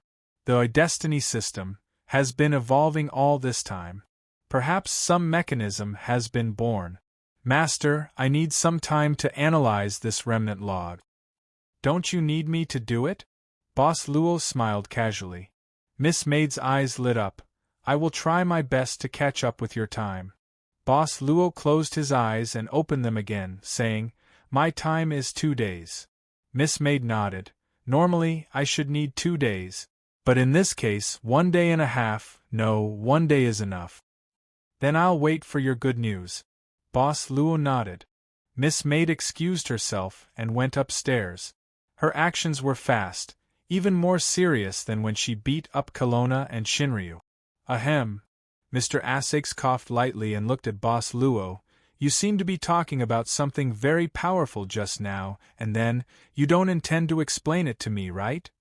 Boss Luo said casually, Does the City Hall of Freedom City have the business of recovering corpses? Mr. Arthas smiled bitterly and said, Yes, there must be. Not only that, but there is also the business of detaining people. Mr. Bertrand's son-in-law, Mr. Luo, are you interested in visiting the detention room under the City Hall? Boss Luo smiled and suddenly said, I need to prepare for the selection of the Holy Maiden ceremony tonight. Boss Essex, please excuse me. Wait, these guys. What about the corpses? Essex was shocked. How could this guy still have the mood to be a judge at this time? Isn't he afraid of Balam and the holy water? Boss Luo blinked his eyes and said, I've heard of a peculiar planting technique. It's said that corpses are actually a particularly good fertilizer that can make flowers bloom exceptionally brightly. Boss Arthasies, you can consider it. Can you not use such an innocent expression to talk about such terrible things? Then, goodbye. Boss Luo bowed slightly. Since Dong Remy village, perhaps earlier, Mr. Essex felt that as a traveler, whether it was Miss Yu Yi or Mr. Luo, there was something wrong with them. They seemed to know a lot of things but also seemed to not know a lot of things, although they were easy to get along with. Mr. Luo? Miss Yu Yi? But if it was judged by the standard of a normal citizen of the Holy Light Kingdom or Freedom City, it seemed to be a little different. However, wasn't it too much to bury the corpse and use it as a flower mud? Boss, do we really not need to inform the people in the City Hall? The little maid Kulili asked in a trembling voice. After all, for people have died. Didn't you hear what Fash said? Boss Essex said in distress. If we inform the City Hall's master, then we really have to go to the detention room, and the final destination is probably the stake. But we can't just leave it like this, right? There is a way. Boss Essex sighed at this time. There is a way. Ask Ludic to come. Principal? Boss Essex nodded. As the saying goes, Ludic can't solve the problem. This is such a big problem, I can't bear it alone. I can't bear it. At this moment, the door of the mansion's lobby slammed open. Boss Essex and K. Lily were startled at the same time, but they saw Mr. Bertrand. He looked a little sulky at this time. That club is too slippery. They began to keep a distance from me as soon as I went out, and then they disappeared. Where are they? Bertrand was stunned at this time. How did these guys die? You killed them. Quite cleanly. But this technique is still lacking. Practice more when you have time. Bertrand, will you not speak of such dreadful things with such a light face? Said the mademoiselle, shivering. Also? Boss Essex slapped his forehead and sat down weakly. As if his body was hollowed out, he muttered to himself, I think I will go crazy sooner or later. Lily, give me the phone. Oh. Okay.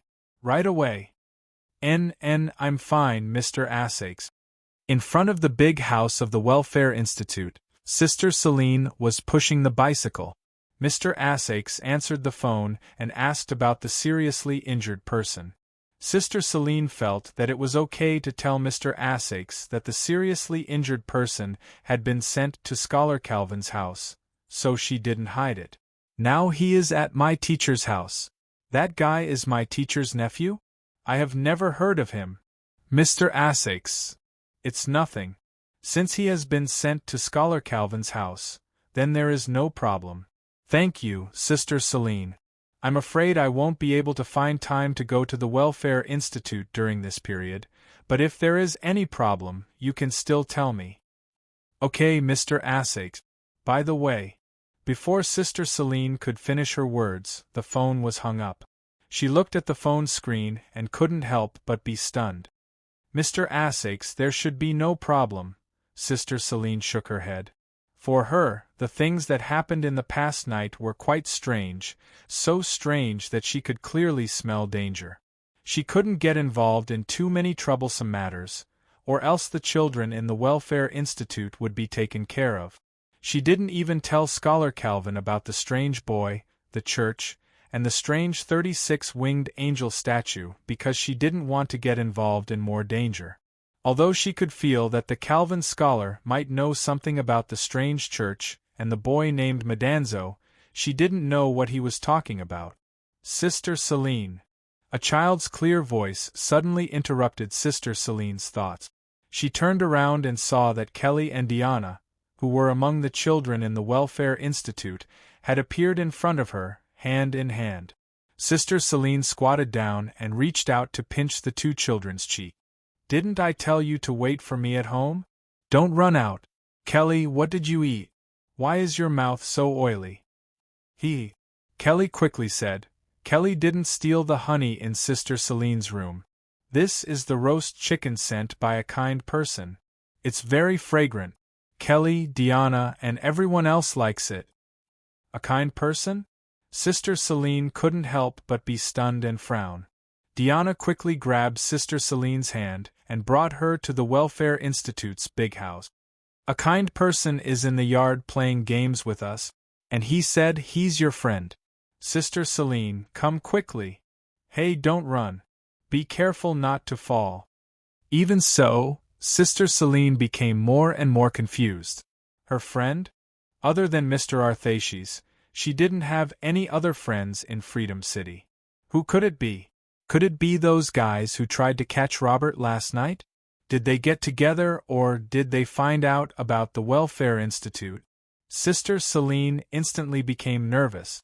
The moment she entered the house, she picked up the broom, but she felt that the broom wasn't strong enough, so she ran into the kitchen and took the pan, holding it tightly. Sister Serene took a deep breath and mustered her courage to rush into the yard. If there's anything, come at me. These children are innocent, you thugs. PR principal? In the yard, the principal of Freedom City, Ludic, was playing the role of an eagle and playing the game of chicken claw with the children. As for Laval, who was always inseparable from Ludic, he was playing the role of an old hen. Everyone stopped what they were doing and looked at Sister Serene in shock as she waved her frying pan around. Blink. Ludic touched his face and said in a deep voice, It seems that my role as an eagle isn't bad. Do I look like a thug? He squeezed his face and made a ferocious expression, making the children laugh. Sister Serene could only smile embarrassedly and hide the pan behind her back. Tea. Principal. After Sister Serene served the tea, she stood aside anxiously. Ludic turned the teacup and said with a smile, Serene, you've been absent from school for almost a year, right? You haven't come to school since the last Holy Maiden ceremony. Sister Selene opened her mouth and said with a bitter smile, "I'm sorry, I know what I'm doing is wrong. But, if it's possible, please let me withdraw from school, Mr. Principal." Withdraw? Why do you want to withdraw? Ludic shook his head. If you withdraw, where can I find people to participate in the Holy Maiden ceremony? What? Sister Selene was stunned. Didn't I already? You didn't participate in the parade, right? Ludic said casually, "Assakes, that poor guy can't even take out the money to sponsor you to participate in the parade. So, you're going to give up?" "I'm not."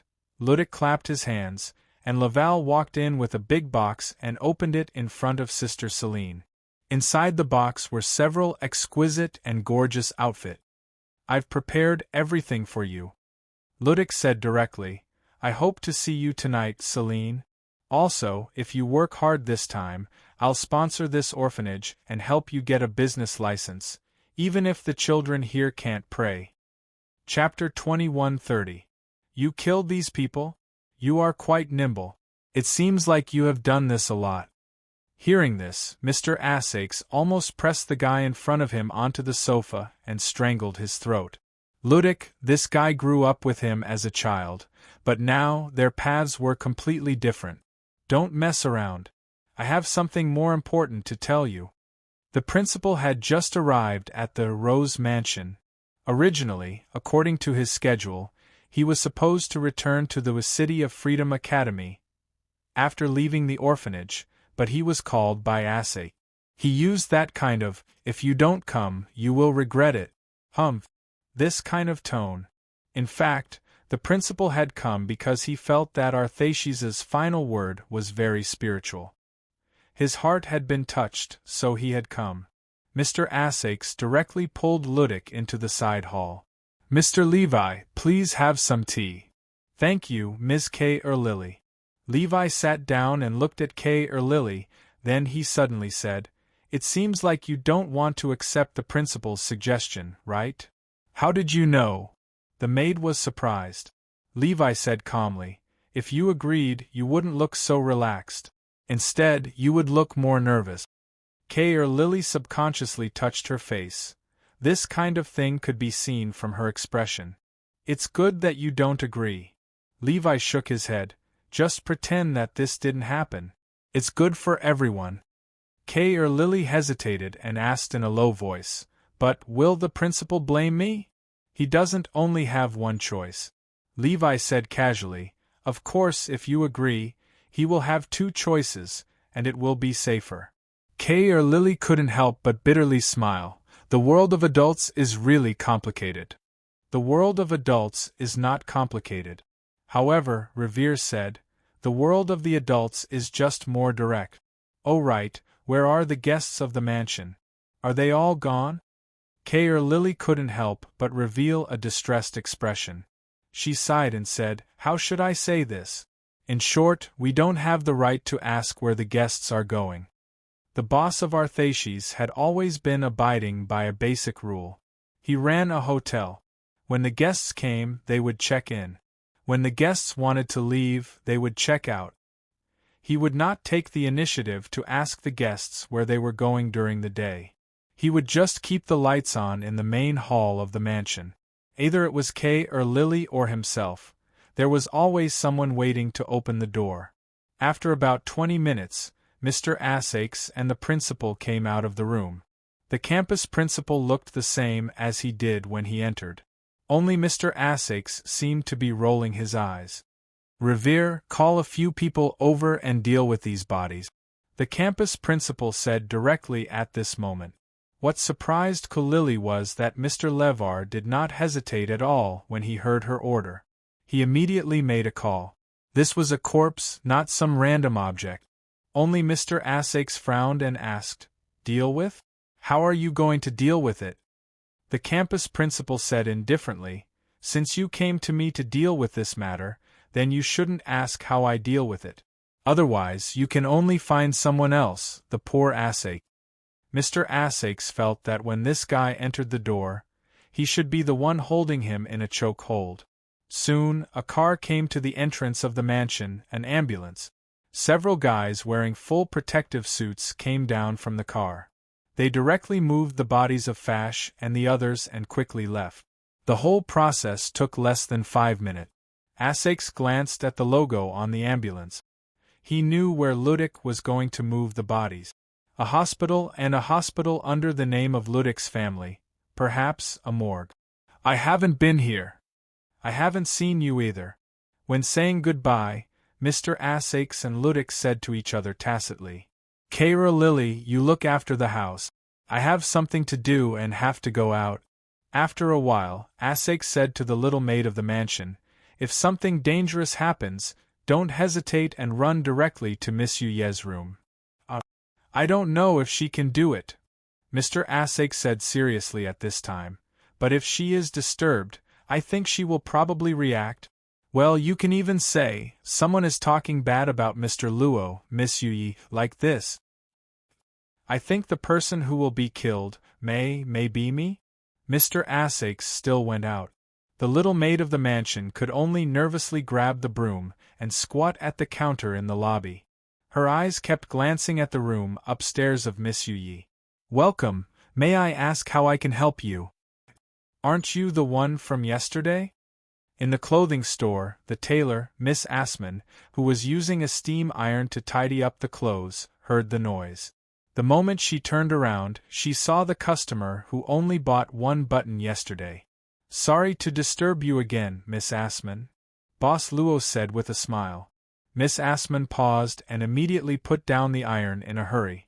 After wiping her hands on her waist, she said, Not at all. How can I help you? Boss Luo took out a camera and smiled. It's like this, I actually came to the City of Freedom as a traveler. I want to take a set of photos about the culture of the City of Freedom. I hope Miss Assman can let me visit some of your shops and studios. As a century-old shop, there must be a lot of things that have witnessed the history of the City of Freedom. There were many people who asked her to make clothes, and there were even some who wanted to pursue her. However, this was the first time she met someone who wanted to visit her shoot, so she couldn't help but hesitate. Sir, could it be that you're one of those travel reporters? Something like that, Boss Luo said. I do have the habit of recording interesting things on the road. Is it difficult for you? Miss Assman thought for a moment and shook her head. Not really. The order for the Holy Maiden ritual is almost finished, and I have some free time now. Come with me. No hurry, I want to start with the shop, Boss Luo said. Is the decoration here the same as before? Yes, except for the facade that has been renovated several times. Most of the decorations and furniture in the shop haven't changed much, except for maintenance. At least, it has been like this since my father took over. Boss Luo kept fiddling with the camera in his hand, looking very professional. An old photographer. Miss Assman suddenly had this thought. This is okay, can I take a look inside? Oh, okay, this way please. This was the first time Miss Assman encountered such a situation, so she couldn't react in time. Logically speaking, she should have rejected him, but why did she agree so quickly and so naturally? With this doubt in her heart, Miss Assman led Boss Luo further into the shop. The shop, the living room, and the studio. This place directly formed Miss Assman's entire life. In the workshop, Miss Assman was introducing the tools that had basically been eliminated by the times. Every one of them was quite old. Although they were old, they were well maintained. This was an unusually clean studio, and it exuded a delicate femininity unique to women. By the way, I just remembered something, Miss Assman suddenly said. Boss Luo gave her a please continue look. Miss Assman hesitated for a moment, then silently took out a thick photo album from the bookshelf at the side. There's a photo that I want you to take a look at. Perhaps you can answer some of my questions. As she spoke, Miss Assman carefully took out an old photo from the album. This person in the photo, the reason why she had to be careful was because the photo itself was a piece of glass.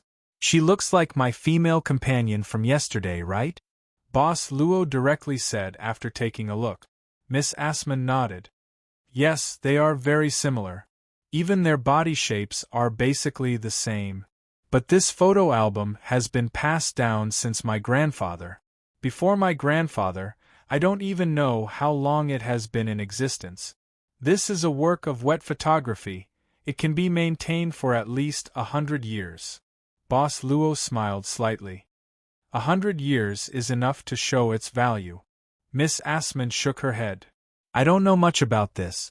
I only know how to tailor clothes. Boss Luo said casually. Since this photo could be from 100 years ago, Miss Assman, do you think it has anything to do with my female companion? That's true. Miss Assman nodded. Maybe I'm thinking too much. It's not like there aren't any similar people in the world. Sorry for troubling you, sir. Miss Assman, can you transfer this photo to me? Boss Luo suddenly asked. Transfer? Boss Luo nodded. Since the lady in this photo is so similar to my female companion, I think it will be a very good surprise. Miss Assman shook her head. Sir, you're very good to your female companion. I'm really touched. However, this is a family heirloom. Although it's not valuable, I think I have the obligation to preserve it.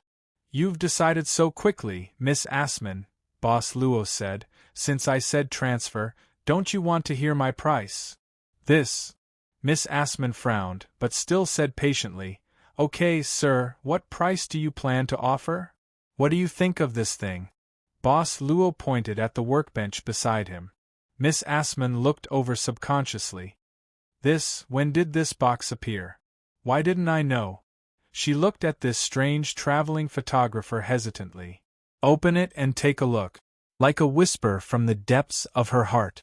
Miss Assman subconsciously walked to the workbench and slowly opened the box in front of her. This is a shoe? She saw what was inside the box. It was a pair of shoes, a pair of delicate transparent glass shoes. This pair of shoes has a magic attached to it. Can make you stand out. Boss Luo's voice sounded softly. But the magic will lose effect at midnight. Of course, if you use it well, maybe it can make you do something you want to do. Sir, you really know how to joke. Miss Assman shook her head. But when she turned around, she found that Boss Luo had disappeared. She was shocked and hurried to the table where the photo album was placed, but she found that the photos in the album were not missing, especially the photo made of glass, which was intact. Miss Assman frowned and quickly walked out of the workbench. But she couldn't find him even after searching inside and outside the clothing store. She could only return to her workbench with a puzzled expression. At this time, Miss Assman subconsciously looked at the box. The pair of glass slippers was still here. Glass shoes with magic. Cinderella's glass shoes? Miss Assman shook her head, thinking that this was a bit strange. She closed the box and put it aside. She planned to return it to this strange photographer the next time she met him. He should be back, right? Miss Assman thought and walked out of the workbench. Creak, the door closed slowly. But when the door was completely closed, it suddenly opened again. Miss Assman walked quickly to the box and pressed her hands on it. She bit her lip, and her fingers quickly tapped on the box. Her gaze shifted, and Miss Assman seemed to have made a decision. She opened the box again, and then carefully picked up one of the glass shoes. She put the glass shoes under the light and her eyes gradually blurred. It's okay to try it, right? Anyway, I won't really wear it out. Mr. Arthasheth wore a windbreaker and a hat. He put his hands in his pockets and paced back and forth in front of an old small building. No one knew why he was hesitating. He raised his head from time to time and looked at the attic of the small building. After a while, Mr. Asakes seemed to have made a decision. He didn't walk into the small building. Instead, he planned to leave. He turned around and left. But at that moment, the door of the small building suddenly opened. A guy wearing black clothes and a hood was standing in front of the door. Mr. Asakes couldn't help but frown. He looked around the street and then gritted his teeth and walked to the door of the small building. At the same time, he clearly saw the appearance of the hooded guy. It was a guy with an unbalanced complexion. His complexion was slightly rosy, while his complexion was slightly paler, as if he had just gotten a new skin. It was the guy with serious burns in front of the orphanage last night. The moment their eyes met, Mr. Essex recognized the hooded man. "You are Robert, Teacher Calvin's nephew?" Mr. Essex asked tentatively. "Please come in." The hooded man just nodded slightly. "Mr. Calvin said you would be back soon and asked me to wait for you here." Mr. Essex blinked and said coldly, "I don't want to go in now." The hooded man's face was expressionless. He just turned around and walked into the building, without closing the door. Mr. Essex shrugged and muttered, "Seems like a guy without a sense of humor." "You're the one with the skin." This was the first sentence that Mr. Essex said to Scholar Calvin after seeing him. Chapter 21:31. Essex did not like to drink black coffee. He liked the sweet taste. However, Mr. Calvin had always been very materialistic. He took a sip of the coffee made by Mr. Calvin and frowned because of the bitter taste. Robert was standing behind Calvin at that moment, looking straight ahead. "I know you came to me because of Robert." Mr. Calvin thought for a while and said, "But before I answer you, tell me, how much do you know, Essex?" "Not much." Mr. Essex shook his head. He looked at Mr. Calvin's expression and said, "But it should be quite a lot. For example, holy water." There was a slight change in Calvin's expression. "How much do you know about the holy water?" Mr. Essex took a deep breath and said, "I wasn't sure before I came, but now, I think I know less than you, Mr. Calvin." "That day will eventually come." Scholar Calvin sighed and said, "Before we discuss the issue of the holy water, Arthaces, do you know why I wanted to travel to unknown places?" "I know." Mr. Essex nodded. "You have a lot of free time?" Calvin could not help but open his mouth. Then, his eyes widened in an unusually stern manner. Mr. Essex felt that his stern look was nothing compared to Miss Huyez. He smiled and said, "Yes, Mr. Calvin." Mr. Calvin said, "I went to find Master Marianne's footprints." "Someone who could be called a master by Mr. Calvin?" Mr. Essex could not help but ask, "Mr. Calvin, who is this Master Marianne?" 200 years ago, there was a large-scale rebellion in the City of Freedom. In this turmoil, a large number of academic works were burned, hundreds of scholars were thrown into prison, and some were even burned at the stake. Their descendants were defined as the bloodline of sinners and exiled to a barren land outside the 7 capitals. I've told you about this part of history, haven't I? Arthas nodded. Soon after, he thought of something. Then this Master Marian, could it be that she was part of that turmoil? Master Marianne is the source of that rebellion. Mr. Calvin said seriously. At that time, she published an academic work. However, this work did not bring her honor. Instead, it brought her disaster. What about this work? It has something to do with holy water, Mr. Calvin said seriously. It might even be the method to make holy water.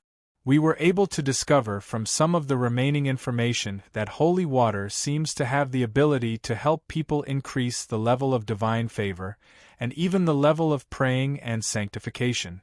Mr. Essex remembered Fash's description of holy water.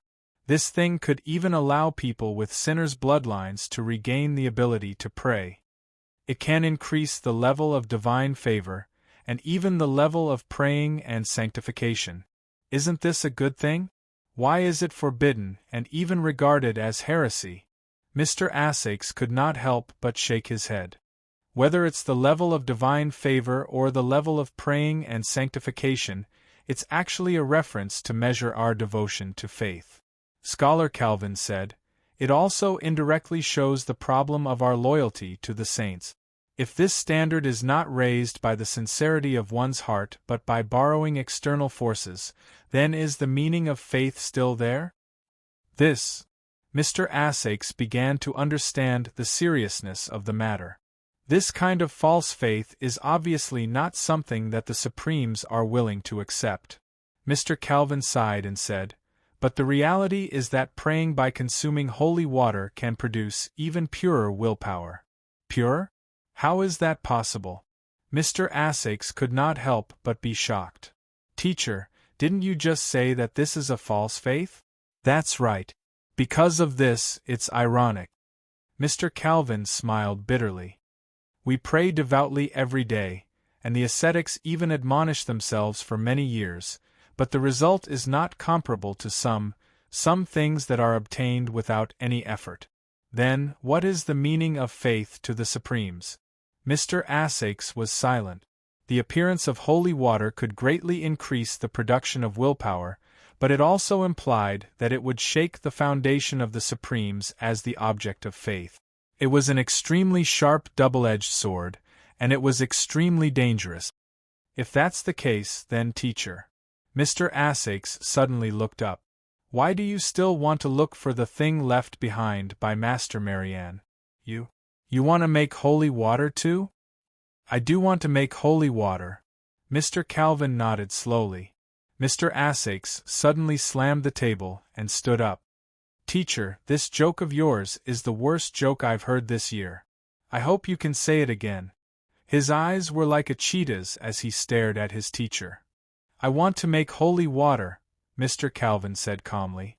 Mr. Asakes was still staring at Mr. Calvin, but his eyes gradually became blurry.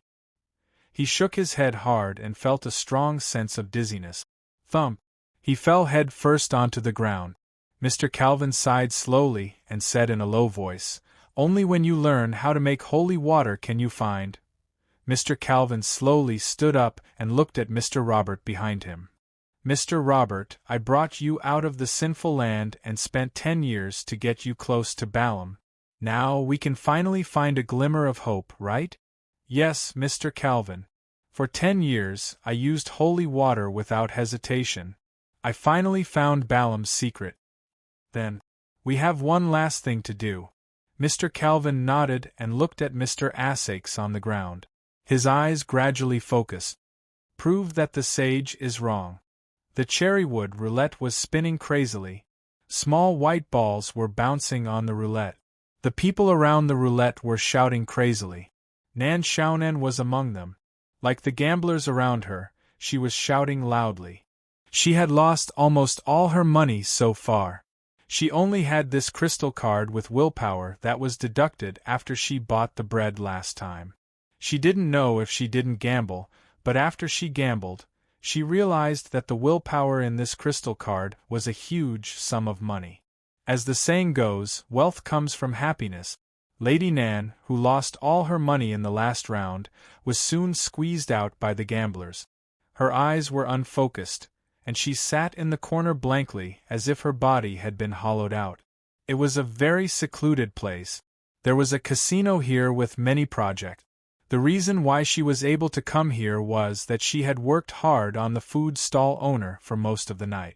Don't get me wrong, it wasn't that kind of competition. She just continued to discuss her gambling experience with the food stall owner. They even had a feeling of regret that they didn't meet earlier. In the end, the food stall owner slapped his thigh and resolutely brought Nan Xiaonan to this place where money was squandered. There was actually such a place in the Freedom City that stimulated the primitive desires of human beings. At first, Nan Xiaonan didn't believe it, but now that she had lost all her money, she had to believe it. Those masters from the public security office didn't do anything. When she was at the airport, they would arrest anyone who threw rubbish, okay? Lady Nan, why don't you continue to play? At this time, the owner of the food stall came to Nan Xiaonan's side with a smile. It was unknown whether this guy did it intentionally or unintentionally, but he was actually holding a lot of chip. It looked like he had just won them. I lost all my money, Nan Xiaonan said with an unlucky face. If I continue to gamble, I can only lose my underwear. Your underwear isn't worth much. The food stall owner was still smiling. At least, it's the kind that isn't popular. Then there's no other way. Nan Xiaonan shrugged. I can only leave. I'll come back when I have money. This place, I'll definitely come back to take revenge next time. The food stall owner suddenly said, Hey, Lady Nan, you don't have to be so anxious. You know what happens on the gambling table. That was then, and this is now. Maybe you can make a comeback in the next round? Nan Xiaonan squinted her eyes and said, Can you pawn your underwear here? If you can, I'll go and make a comeback. With that, Lady Nan didn't say anything and reached out to grab the chips in the food stall owner's arms, just like a hungry dog snatching food. That won't do. This is what I won. Bam! Don't bite me. You're really a dog. The food stall owner was shocked. You just want the funds to make a comeback. There's a way, there's a way. What way? Nan Xiaonan suddenly stopped. The food stall owner said, There's a way that you can try. Although I don't know if it will work in the end, follow me first. Nan Xiaonan nodded doubtfully. Soon, under the guidance of the food stall owner, they quickly walked out of the room. The food stall owner said, Actually, this place treats those generous customers very well. I see that you can even lose an entire petitioner's crystal card of power of will. Here at the casino, you will definitely be very welcome. I feel like you're King mocking me? That's not what I meant, the food stall owner said with a fearful face, but for generous customers, this place really treats them very well. Here, it's here. You can go in by yourself. It's up to you whether you can make it or not. With that, the food stall owner pushed open a door. Nan Xiaonan subconsciously looked in. She found that this was a relatively ordinary study. In the study, there was a middle-aged man in a suit and leather shoes. In addition, there was a young lady with a hot body who didn't look like a decent person. After the food stall owner pushed open the door, he quickly greeted the people inside and turned around to run away. Nan Xiaonan was startled. She immediately raised her head, puffed out her chest, and tentatively walked into the study. I'm the manager here. The man made a gesture of inviting her to sit. You can call me Mr. Agent. Mr. Agent? Nan Xiaonan frowned but also sat down. You mean this casino is not yours? You can call me Mr. Agent. The manager. Agent smiled at this time. I heard that you want some funds, right? That guy brought me here at your behest, right? Nan Xiaonan sneered at Yi Shiwen. Agent said, For everyone who enters here, we will strictly check them. After all, we also have to ensure the safety of the guests here as much as possible. Madam, please let me see your destiny. Not too much, just the page of personal information will do. I'm more curious about who can have such a high number of petitioners' crystal card. Nan Xiaonan was silent for a moment. Then, she coldly glanced at the secretary with a hot figure behind the agent. The secretary was looking at her with a smile, but she was holding a fruit knife in her hand, and seemed to be picking her nails. Nan Xiaonan shrugged and waved her hand in front of her.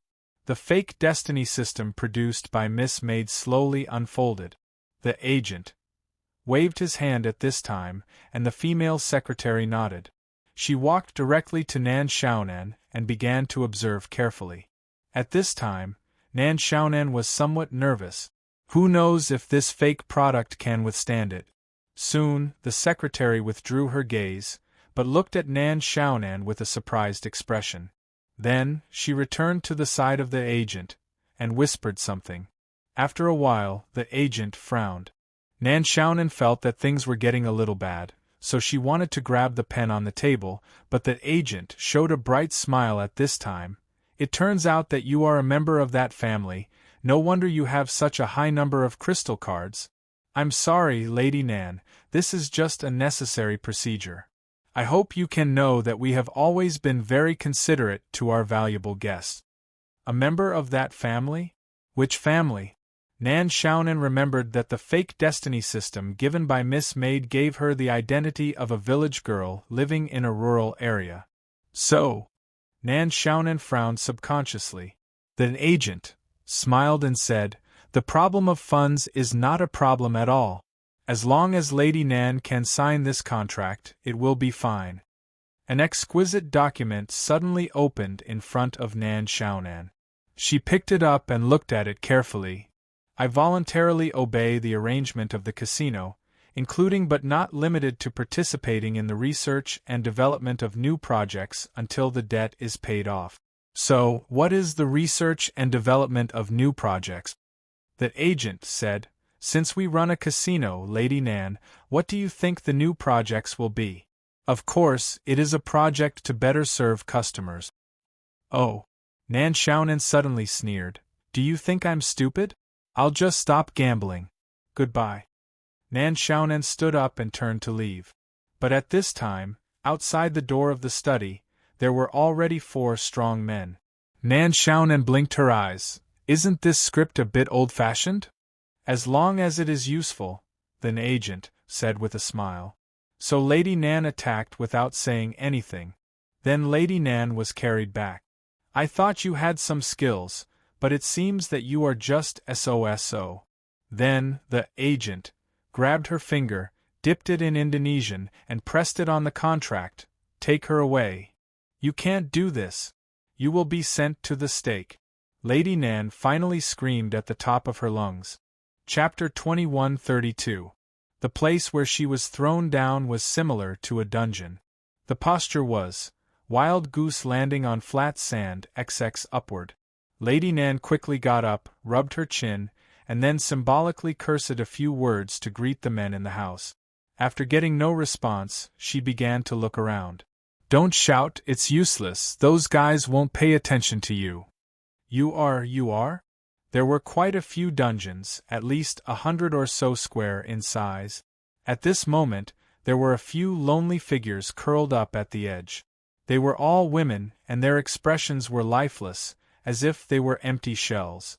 At this time, a woman quickly walked in front of Nan Xiaonan from the darkness. Different from the other women, although this woman looked haggard, at least her eyes were somewhat lively. It was also this woman who talked to Nan Xiaonan at the beginning. How long have you been locked up here? Were you also caught by the casino's agent? Lady Nan quickly asked. I can't think of anyone else except that guy. The woman smiled bitterly. You're good, really. At least I've seen a lot of people who were caught here. You're the only one who is so calm. After all, she came here with a purpose. Otherwise, this mature woman would have lost all her money and almost pawned her underwear. How could she be so free? It seemed that she had caught a good fish. Nan Xiaonan hugged her arms and gently rubbed them. She seemed a little cold.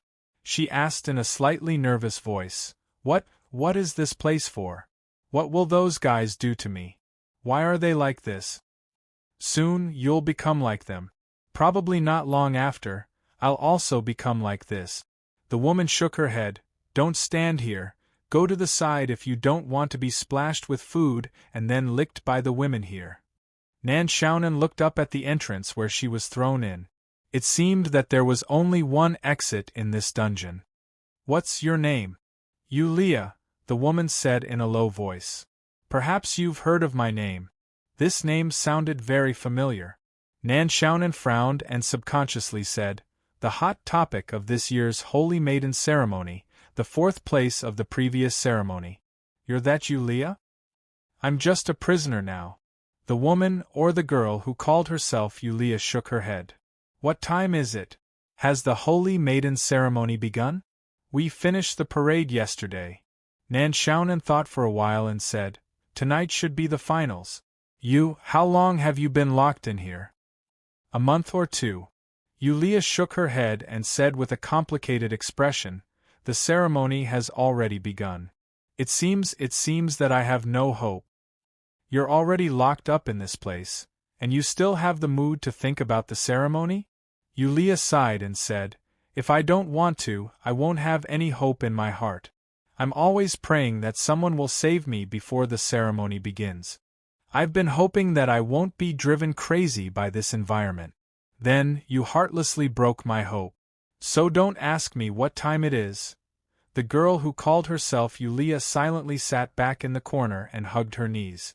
No one knew what she was thinking. She was the only one who could communicate with. Lady Nan had to sit beside her. What have they been through?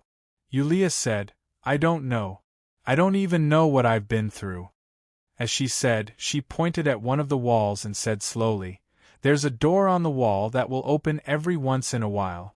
Then someone will come in and take away 1 or 2 people each time. We'll be taken to a very bright room and then fall asleep. When we wake up, we'll come back here again. Nan Xiaonan frowned and listened carefully. Yulia's voice became more and more sorrowful. Basically, all of our cognition is trapped in this dungeon. As you can see, this is not a place that can make people feel at ease. The girls here, after a long time, gradually become like this. But they definitely can't go crazy, because crazy girls will be taken away and never come back. They're no different from being crazy now. Nan Xiaonan shook her head. Maybe they just didn't shout and scream, but they had already lost their minds. Nan Xiaonan then asked Yulia some more questions, but it was of no help to the current situation. This girl, after knowing that the Holy Maiden ceremony had begun, her mood began to become unstable. She didn't want to comfort Yulia. Instead, she walked directly to the wall that could open the door, knocked on it and put her ear to listen. There was no sound outside. Nan Xiaonan frowned. She looked around and quietly pressed her palm on the wall. In an instant, Lady Nan's palm began to fog slowly. The fog of her palm blended into the wall at once. It works.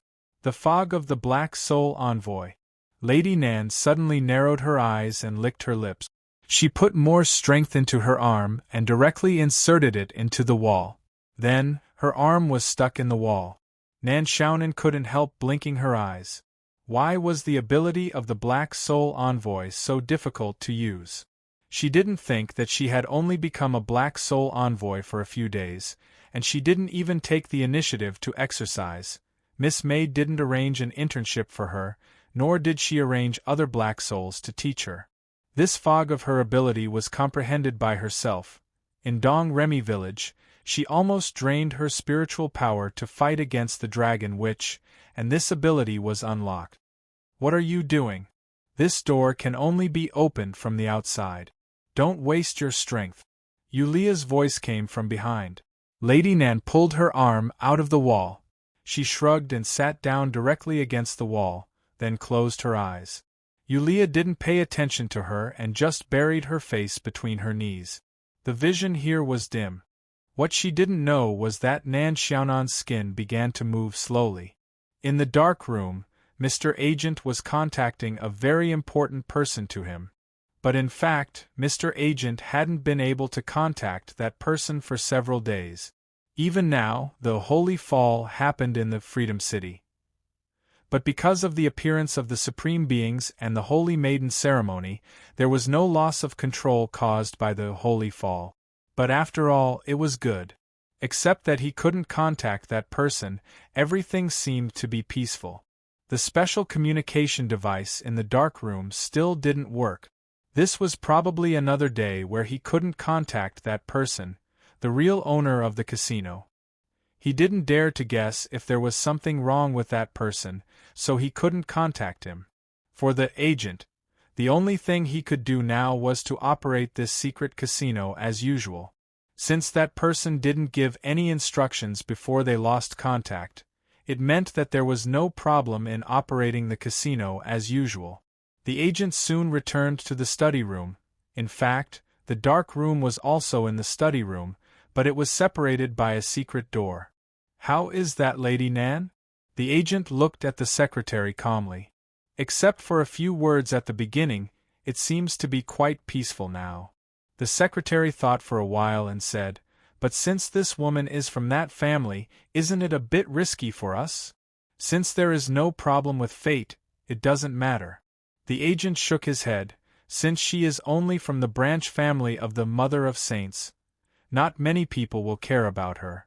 Even if they find out, it will be a long time later. Besides, the City of Freedom Academy isn't peaceful now. Mr. Campus Principal is probably in a terrible situation. How can he have the time to care about a distant relative who ran away from his hometown? You know, everyone's eyes are focused on the ceremony, waiting for the resurrection day. Besides, since this woman is here, we can't let her leave, no matter whether she did it intentionally or not. What do you plan to do with her? Since there is a new one, what do you think we should do with her? The agent suddenly sneered. I know what to do. The secretary nodded. The agent stood up and walked to the mirror. He tidied up his clothes and said with a smile, "I will leave this matter to you for now. I should also prepare to attend the final of the Holy Maiden ceremony, as a judge." In the dungeon, Lady Nan slowly opened her eyes.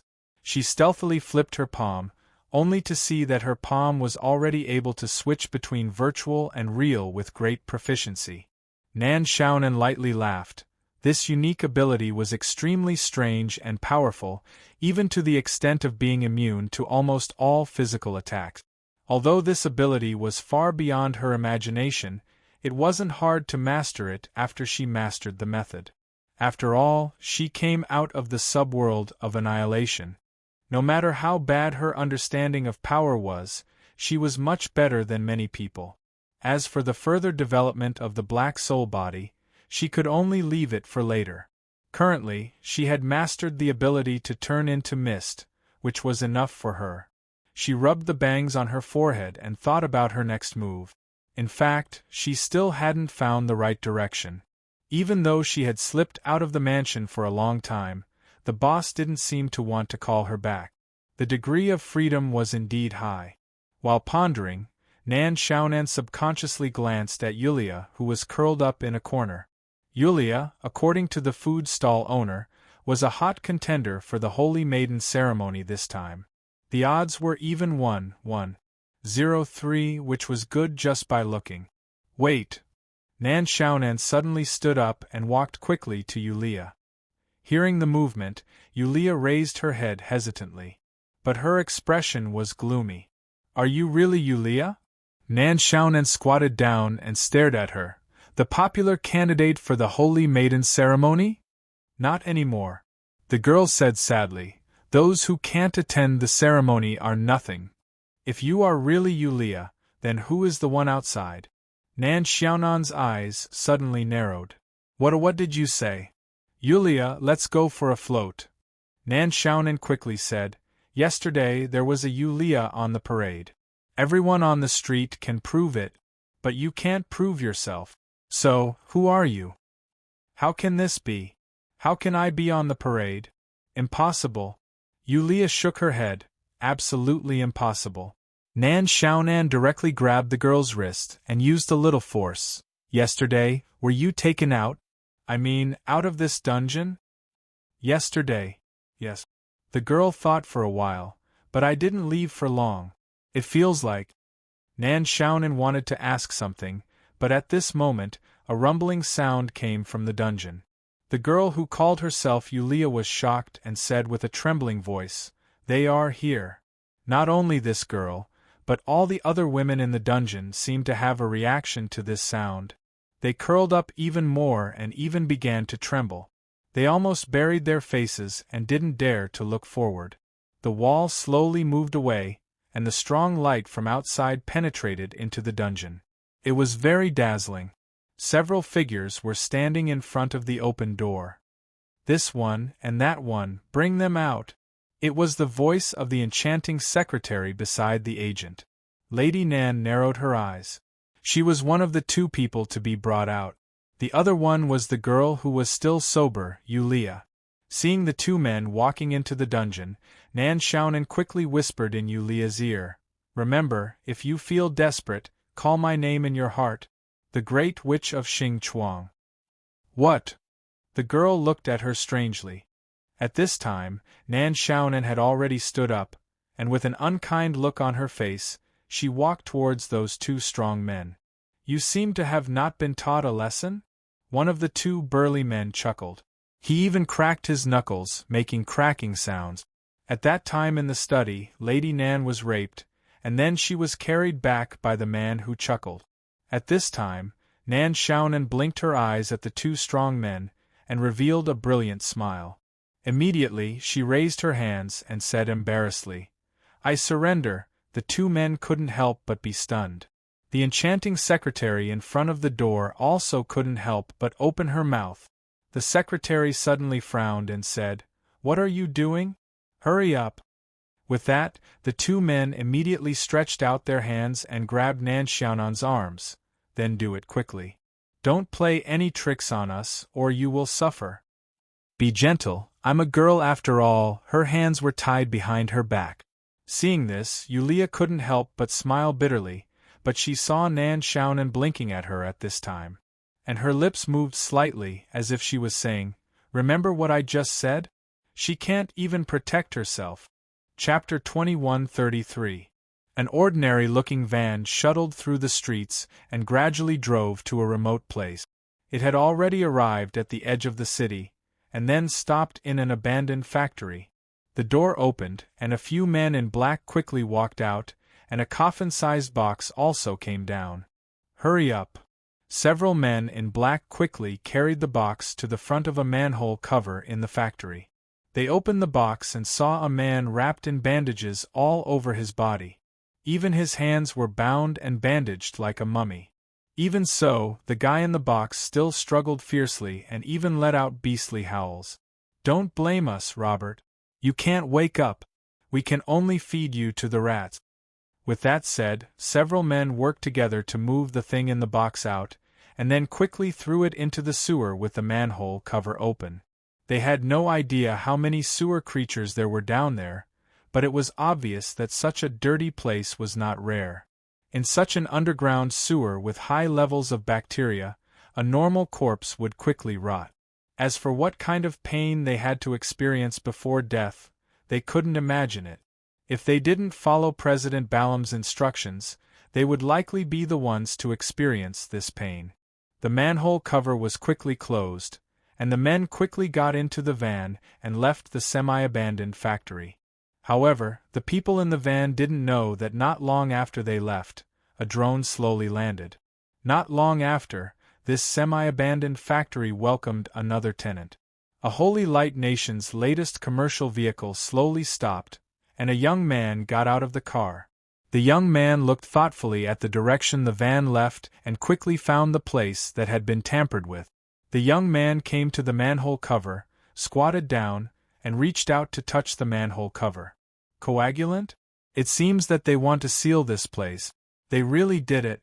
The young man shook his head and quickly found an iron bar that temporarily acted as a crowbar to pry open the manhole cover again. Suddenly, an indescribable stench assaulted his face. The young man frowned and covered his mouth and nose with a handkerchief. Then, he turned on the flashlight of his mobile phone and looked at the movement in the sewer. Under the bright light, the young man easily saw the scene below. A person whose entire body was wrapped in bandages, most of his body currently soaked in ink-like sewage, and all around him, even his body, were already covered in many rotting rats. They were crazily gnawing at him. The young man couldn't calm down and felt his scalp go numb. At this moment, the young man's mobile phone suddenly rang, and he quickly picked it up. "Lavar, what's the situation?" This young man was the private secretary of the school principal, Lavar. "According to what Mr. Arthashis said, I sent people to watch the entrance of the hotel and discovered some people quietly driving out. After following them, I indeed found the person that Mr. Arthashis mentioned, the one who was wrapped in gauze." "Is he dead?" "Not yet." Laval shook his head. "But I'm afraid he's feeling worse than death right now. He was thrown into the sewer and the rats are biting his body." "Got it. Since he's not dead, let's save him first." "Okay." Lavar heaved a sigh. He disliked this job from the bottom of his heart, but, for the sake of saving people, he should respect life. This thought flashed in Lavar's mind. He took a deep breath, held his breath, and climbed into the sewer directly. Lady Nan didn't cry or make a fuss. Her unexpectedly cooperative attitude surprised the enchanting secretary, but she knew that Nan Xiaonan couldn't escape even if she had wings. So, she just thought that Nan Xiaonan chose to be obedient because she didn't want to be tortured. After being brought out of the dungeon, Nan Xiaonan and Yulia were separated from Yulia. She was brought to a bright room and placed on two tables that looked like operating tables. Their limbs and waists were shackled by metal buckles. Looking at the blinding surgical lights above their heads, it was easy to imagine horrible things. For example, a dentist who was slowly approaching them with a buzzing electric drill. "What are you going to do to me?" Nan Xiaonan asked in a trembling voice. Even her teeth were trembling. I thought you would keep quiet. The enchanting secretary stroked Nan Xiaonan's face with her finger. Since we still have some time to prepare, why don't you guess what we are going to do to you? I don't think I have any tooth decay.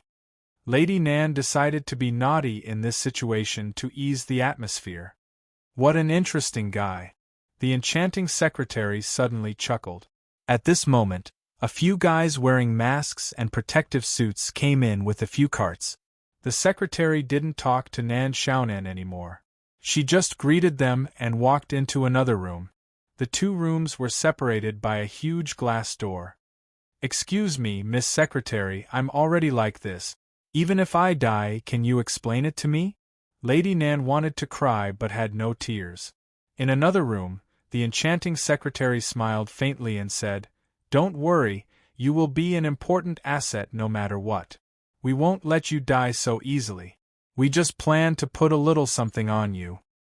What do you want? The enchanting secretary didn't answer. At the same time, the people in the other room started to move. Some prepared the syringes, some prepared the knives for surgery, and some started to adjust the instrument.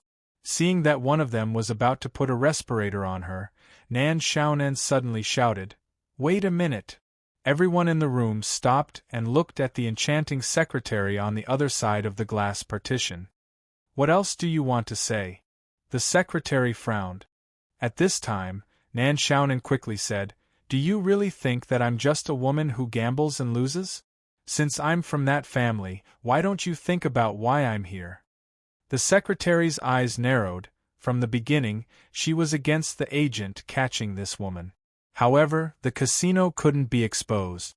Even if they didn't leak the information about the dungeon, just the illegal operation of the casino would bring some unnecessary trouble.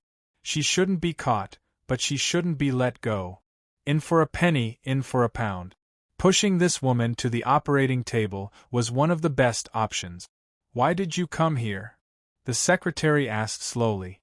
Nan Xiaonan immediately sneered. What? You're really surprised. Don't tell me that no one knows what you've done here? The Freedom City is so big, and there are so many capable people. Do you really think that you can hide from everyone? Now that several Supreme Masters are here, you still dare to commit crimes. Should I say that you're fearless or brainless? So what? The secretary said indifferently, As long as you don't leave here, no one will know what happened here. And you can't leave here. Lady Nan, it seems that you don't have enough bargaining chip. Since I'm here, I can't act alone. Nan Xiaonan chuckled. Seeing that I've been here for so long, there are still people looking for me. And they won't give up until they find me. You must know the power of our family, right? God knows what background Miss Maid wrote for me when she made this fake destiny. Anyway, it's true that she had scruples about it. However, the secretary said with a smile, As long as you don't get out, the people outside will find you. Otherwise, they won't give up. That is to say, as long as you appear, there won't be any problem. Lady Nan couldn't help blinking her eyes. She was the one who said the reason. It sounded so reasonable. How could she refute herself? You'll be able to get out soon. The secretary sneered and waved her hand. Start the operation quickly. We have to let this lady leave here as soon as possible. With the order, someone covered Nan Xiaonan's mouth and nose with a respirator. The gas was released. Nan Xiaonan's eyes rolled up and then closed. Heartbeat is normal, blood pressure is normal, the target is in good condition. Then start the implantation of the chip. The estimated time to complete the operation is 40 minutes. Soon, the operation table was turned over. Then, as if a small tuft of Nan Xiaonan's hair was lifted, a pair of scissors was taken out. The secretary in the opposite room glanced at it casually and then sat aside. Then, she picked up a magazine and started reading. There was nothing interesting about this kind of operation. She had seen it many times. Now, she just had to wait for the operation to be completed. This bag is not bad. You have to sleep for several nights to buy it, right? You're right. Abruptly, the enchanting secretary who was flipping through the impurities raised her head and saw a brilliant smile right in front of her eyes. The secretary sucked in a breath of cold air and instinctively jumped up. She looked at the other person in horror, at the woman who should be on the operating table, Nan Xiaonan. In another room, a few people who were preparing their homework in front of the operation table found that the person on the operation table had disappeared. They were also panicking. You? How did you come here? How did I come here? Of course, I walked here. Lady Nan's eyes were now curved into crescents. Just like this. As she spoke, Nan Xiaonan's body began to gather and become translucent, as if it was condensed by smoke. You are a Saint Power user? The enchanting secretary's pupils contracted instantly. In a breath, the enchanting secretary reached out and jumped back nimbly. The distance she jumped back was about 2 or 3 meters, which was not a distance that ordinary people could jump, and it was so easy and natural. The moment she landed, the secretary immediately pulled up her skirt and pulled out a short pistol from the inner holster of her thigh. Without saying anything, she began to shoot at Nan Xiaonan. Bang, bang, bang. The bullets easily penetrated Nan Xiaonan's body, and even caused a few wisps of smoke to flow, and then directly shot into the wall, until all the bullets in the pistol ran out. At this time, Nan Xiaonan picked her ear, narrowed her eyes and smiled. Originally, I wanted to rely on my talent to make a living, but the reality is always like this. I have to cheat to play. I'm also very distressed. This really reminded the secretary of the tone of a very annoying school in the City of Freedom, the Scholars of Versailles Palace. A Saint Power user? The secretary shook her head at this time. So what? I'm also a Saint Power user. After saying that, a crackling sound suddenly sounded. The enchanting secretary's muscles began to grow rapidly in an instant. But in an instant, her enchanting body even doubled in size, just like a King Kong Barbie. Under the support of the muscles that broke the clothes, the secretary sneered, and directly punched violently with her legs. The Black Soul's atomization was the least afraid of this kind of physical attack. Nan Xiaonan had just learned this new ability. At this time, after passively taking a few punches, she instantly turned into a wisp of smoke and entangled the secretary's body. Her neck was very long, like a snake, and after a few rounds, she detoured to the secretary's front. The smoke tightened and turned into a rope, instantly constricting the secretary's hands and making her unable to move. Let me go. Let me go. It seems that after the clothes burst, the IQ will drop? Let me go. Even though she was entangled by the smoke, the secretary didn't stay idle. She directly used her body to hit the surrounding walls, trying to knock away the smoke that entangled her body. Nan Xiaonan didn't bother to pay attention to her. She was more and more aware of the benefits of this Black Soul's body. Physical immunity, in a sense, was simply immortal. But she didn't know what the upper limit of this immunity to physical attacks was. For example, whether it had any effect on the kind of fist that could break space and so on. Of course, as the king of the dimensional crack, she wouldn't find someone to test it on. At this time, under the constant collision, the secretary even saw stars. She fell to the ground, gasping for breath. The violent body gradually returned to its original enchanting appearance. Nan Xiaonan's neck was still high in front of the secretary's face. She said with a smile, "So according to the general development of the script, at this time, in order to not leak the secret, you should resolutely choose to commit suicide?" With that, the smoke separated and turned into a sharp thorn, slowly pressing in front of the secretary's forehead. The secretary's eyes widened. Lady Nan chuckled. "Come on, don't beg for mercy, don't make me look down on you, you're the one who doesn't follow the script, okay?" The secretary only felt cold all over. The sharp thorn on her forehead, even though it was still a few millimeters away, vaguely sent a tingling feeling to her. Huh! At this time, Lady Nan suddenly stopped and muttered, "Did she really shout? Great! Great Witch of Xing Chuang in Nanxianan's heart, Yulia's call suddenly appeared at this time. Am I going to start my first business as a Black Soul envoy? Chapter 2134. This made people despair. It was clearly so bright, as if the room was filled with holy light. When the light shone on her body, she could even feel its warmth. Yes, it brought warmth. However, Yulia did not have any more memories of this room. Every time she walked into this room and woke up in the dungeon, she did not know what happened in between.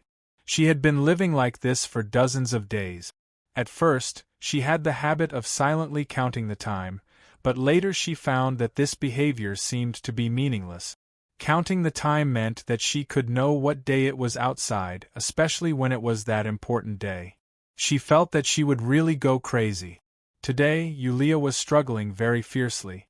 At least, for those who often captured Yulia from the dungeon, she was indeed more agitated than usual.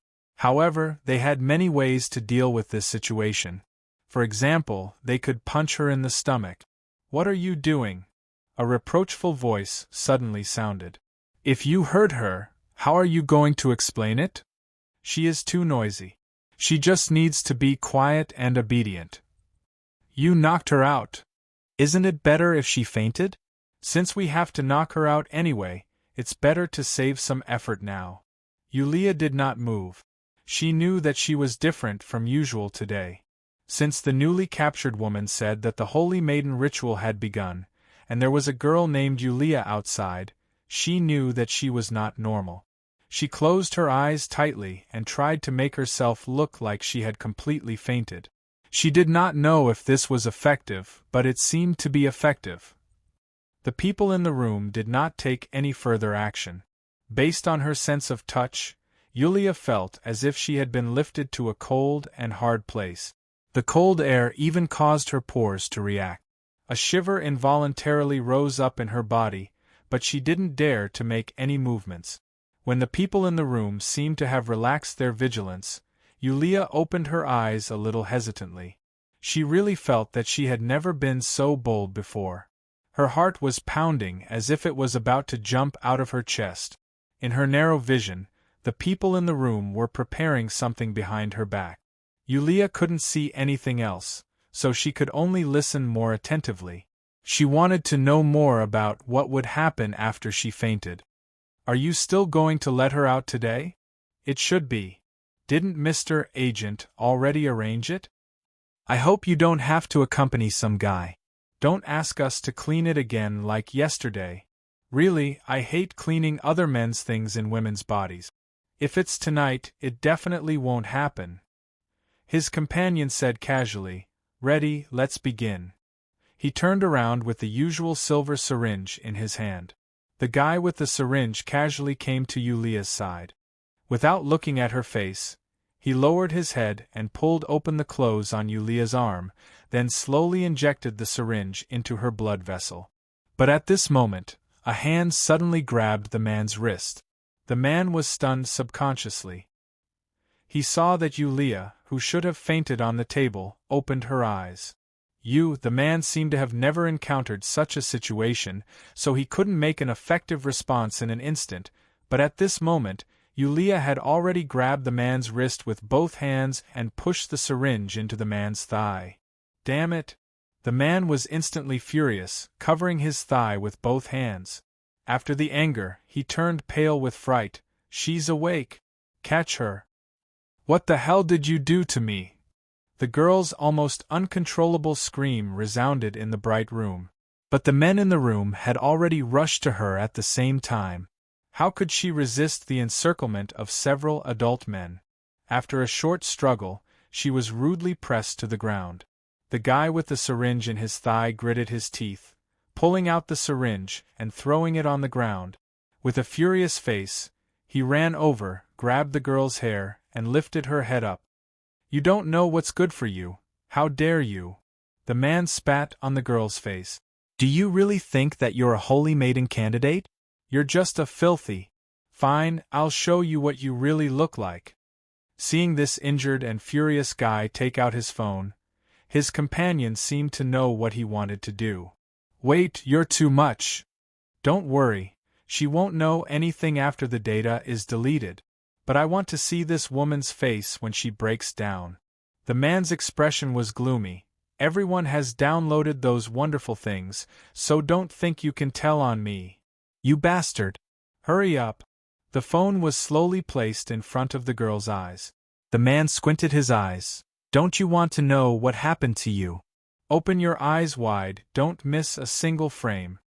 Light and shadow began to intertwine on the girl's face. The girl gradually felt cold. She felt as if she had become stupid, unable to think. Her mind had become blank.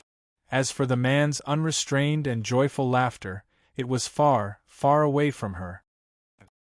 This is really a room full of despair. Done. The man's companion directly grabbed the man's arm, snatching the phone from his hand, frowning. That's enough. You're really going to break this guy. He released the girl, but she didn't move at all. Her appearance was no different from those girls in the dungeon. Inject her with hypnosis again, in case she pretends to faint this time. Humph. The man snorted. This time I'll do it myself. When did the door open? On the wall of the bright room, the door had been raised, but there was no one at the entrance. The men in the room frowned. At this moment, a figure suddenly appeared at the entrance. It was the enchanting secretary. But the secretary lowered her head, so no one could see her expression. But the people in the room, especially the man who hadn't calmed down, turned pale. I didn't do it on purpose, I was just impulsive. Sorry, I won't do it again. He was panic-stricken, hurriedly explaining something. But the secretary in front of him suddenly rushed forward. Plop, the secretary directly fell to the ground. Then, an arm stretched out from the door, greeting her. Hi! With a hi, Lady Nan directly walked into the bright room. Weren't you sent to? Nan Xiaonan actually didn't resist killing people, when it was necessary. Of course, most of the time, she didn't need to have a deep hatred with people, because the weak ones would be killed by her, and she would also hide from the strong ones. Except for the secretary who still had a weak breath, the other guys in the room had already stopped breathing. Of course, the secretary was kept for more information. Anyway, the weak ones couldn't get anything useful from her, and only the elite ones like the secretary could. At this moment, Nan Xiaonan clapped her hands. She glanced at Yulia, who was lying on the metal platform, expressionlessly staring at the ceiling without blinking. She subconsciously frowned. She picked up a cell phone from the ground, swiped it casually, and looked at it carefully. Then, she had a general understanding of the situation. The enchanting secretary moved at this time. She struggled to get up, but her arms couldn't support her and she fell to the ground again. Lady Nan came to the secretary, squatted down, and shook the cell phone in front of her. Is this why you caught so many girls? Humph. Didn't you see it? The secretary sneered. You're really stubborn. I'm going to drill a hole in your head, but you still don't say anything. At this time, Nan Xiaonan sighed, but I don't know if the other guys here will be as tough as you. What do you want to do? She felt an ominous feeling was approaching. Nan Xiaonan narrowed her eyes. The operation you want to do on me, there should be more than 1 or 2 people here who can do it, right? I don't know what kind of effect it would have on you. How about I let you experience the full set here?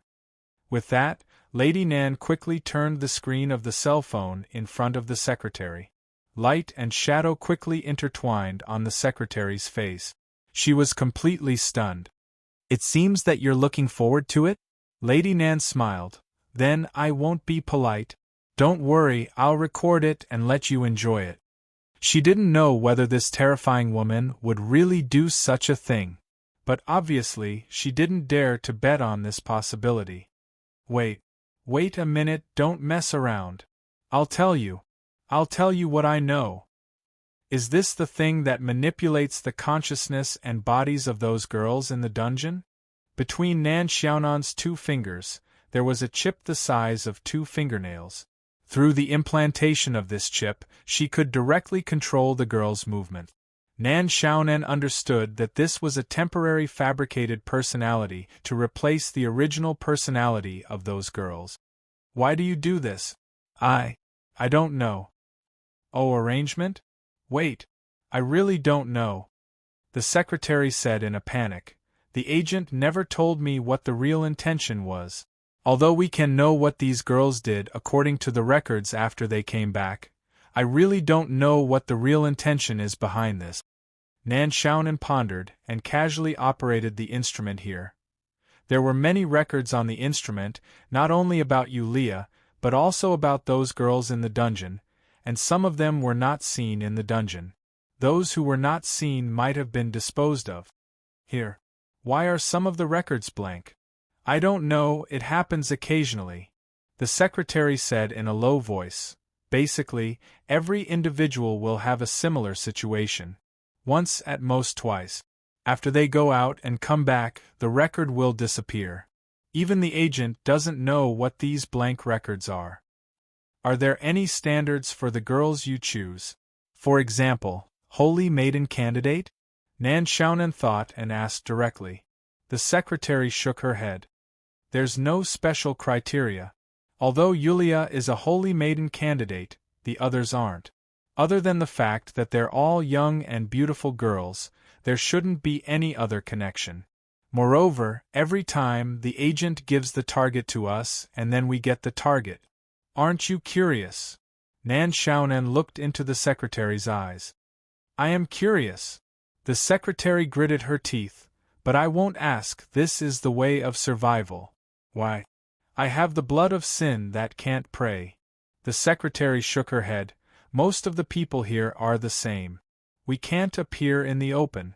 The agent can give us a place to stay. Nan Xiaonan suddenly grabbed the secretary's hair and snorted. You are lying, you can see my destiny. I can't. The secretary said anxiously. I can see destiny only because I am a holy ability user. I really can't pray, and I can't open the destiny in my body. What is a holy ability user?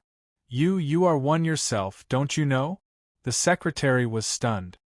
Arrangement? Holy ability users have different bodies from ordinary people, almost all of them are born with it. We have some abilities that ordinary people don't have. The secretary said hesitantly. In addition, holy ability can't be used too often. It will speed up our aging. Those who use holy ability too much will eventually have their body damaged. But many times we have to use holy ability. For example, like the situation before. Where did the agent recruit you? We came from the land of sin outside the 7 capitals. The secretary shook her head. The environment in the land of sin is too bad, so sometimes we have to take risks and sneak into the 7 capitals to get some survival materials. Once, I sneaked into the City of Freedom, and the agent suddenly appeared in front of me and told me that I could work for him. You agreed just like that? What can't I agree to? The secretary said indifferently. Anyway, no matter how bad it is, it won't be worse than the life in the land of sin. It's just selling yourself, compared to survival, it's nothing. Nan Xiaonan blinked, changed her posture, and gently stroked her bangs. Since you can sell yourself for survival, then why are you afraid that I will arrange things for you? Do you think I care about being played by men like a toy? The secretary sneered. What I care about is that my will doesn't belong to me. Even if I fall into hell, my body and my soul must be the same. This is the only belief we have as people from the land of sin. That sounds nice. Miss Nan shrugged noncommittally. After that, she didn't ask the secretary any more questions. Instead, she walked in front of Yulia and looked at this body. At this time, the secretary hesitantly asked, I know, I already told you, you can go. Lady Nan said casually. You're letting me go? The secretary couldn't help but open her mouth in disbelief. You've already told me so much. Mr. Agent, probably won't let you go. Nan Xiaonan shrugged. I don't need to do more work.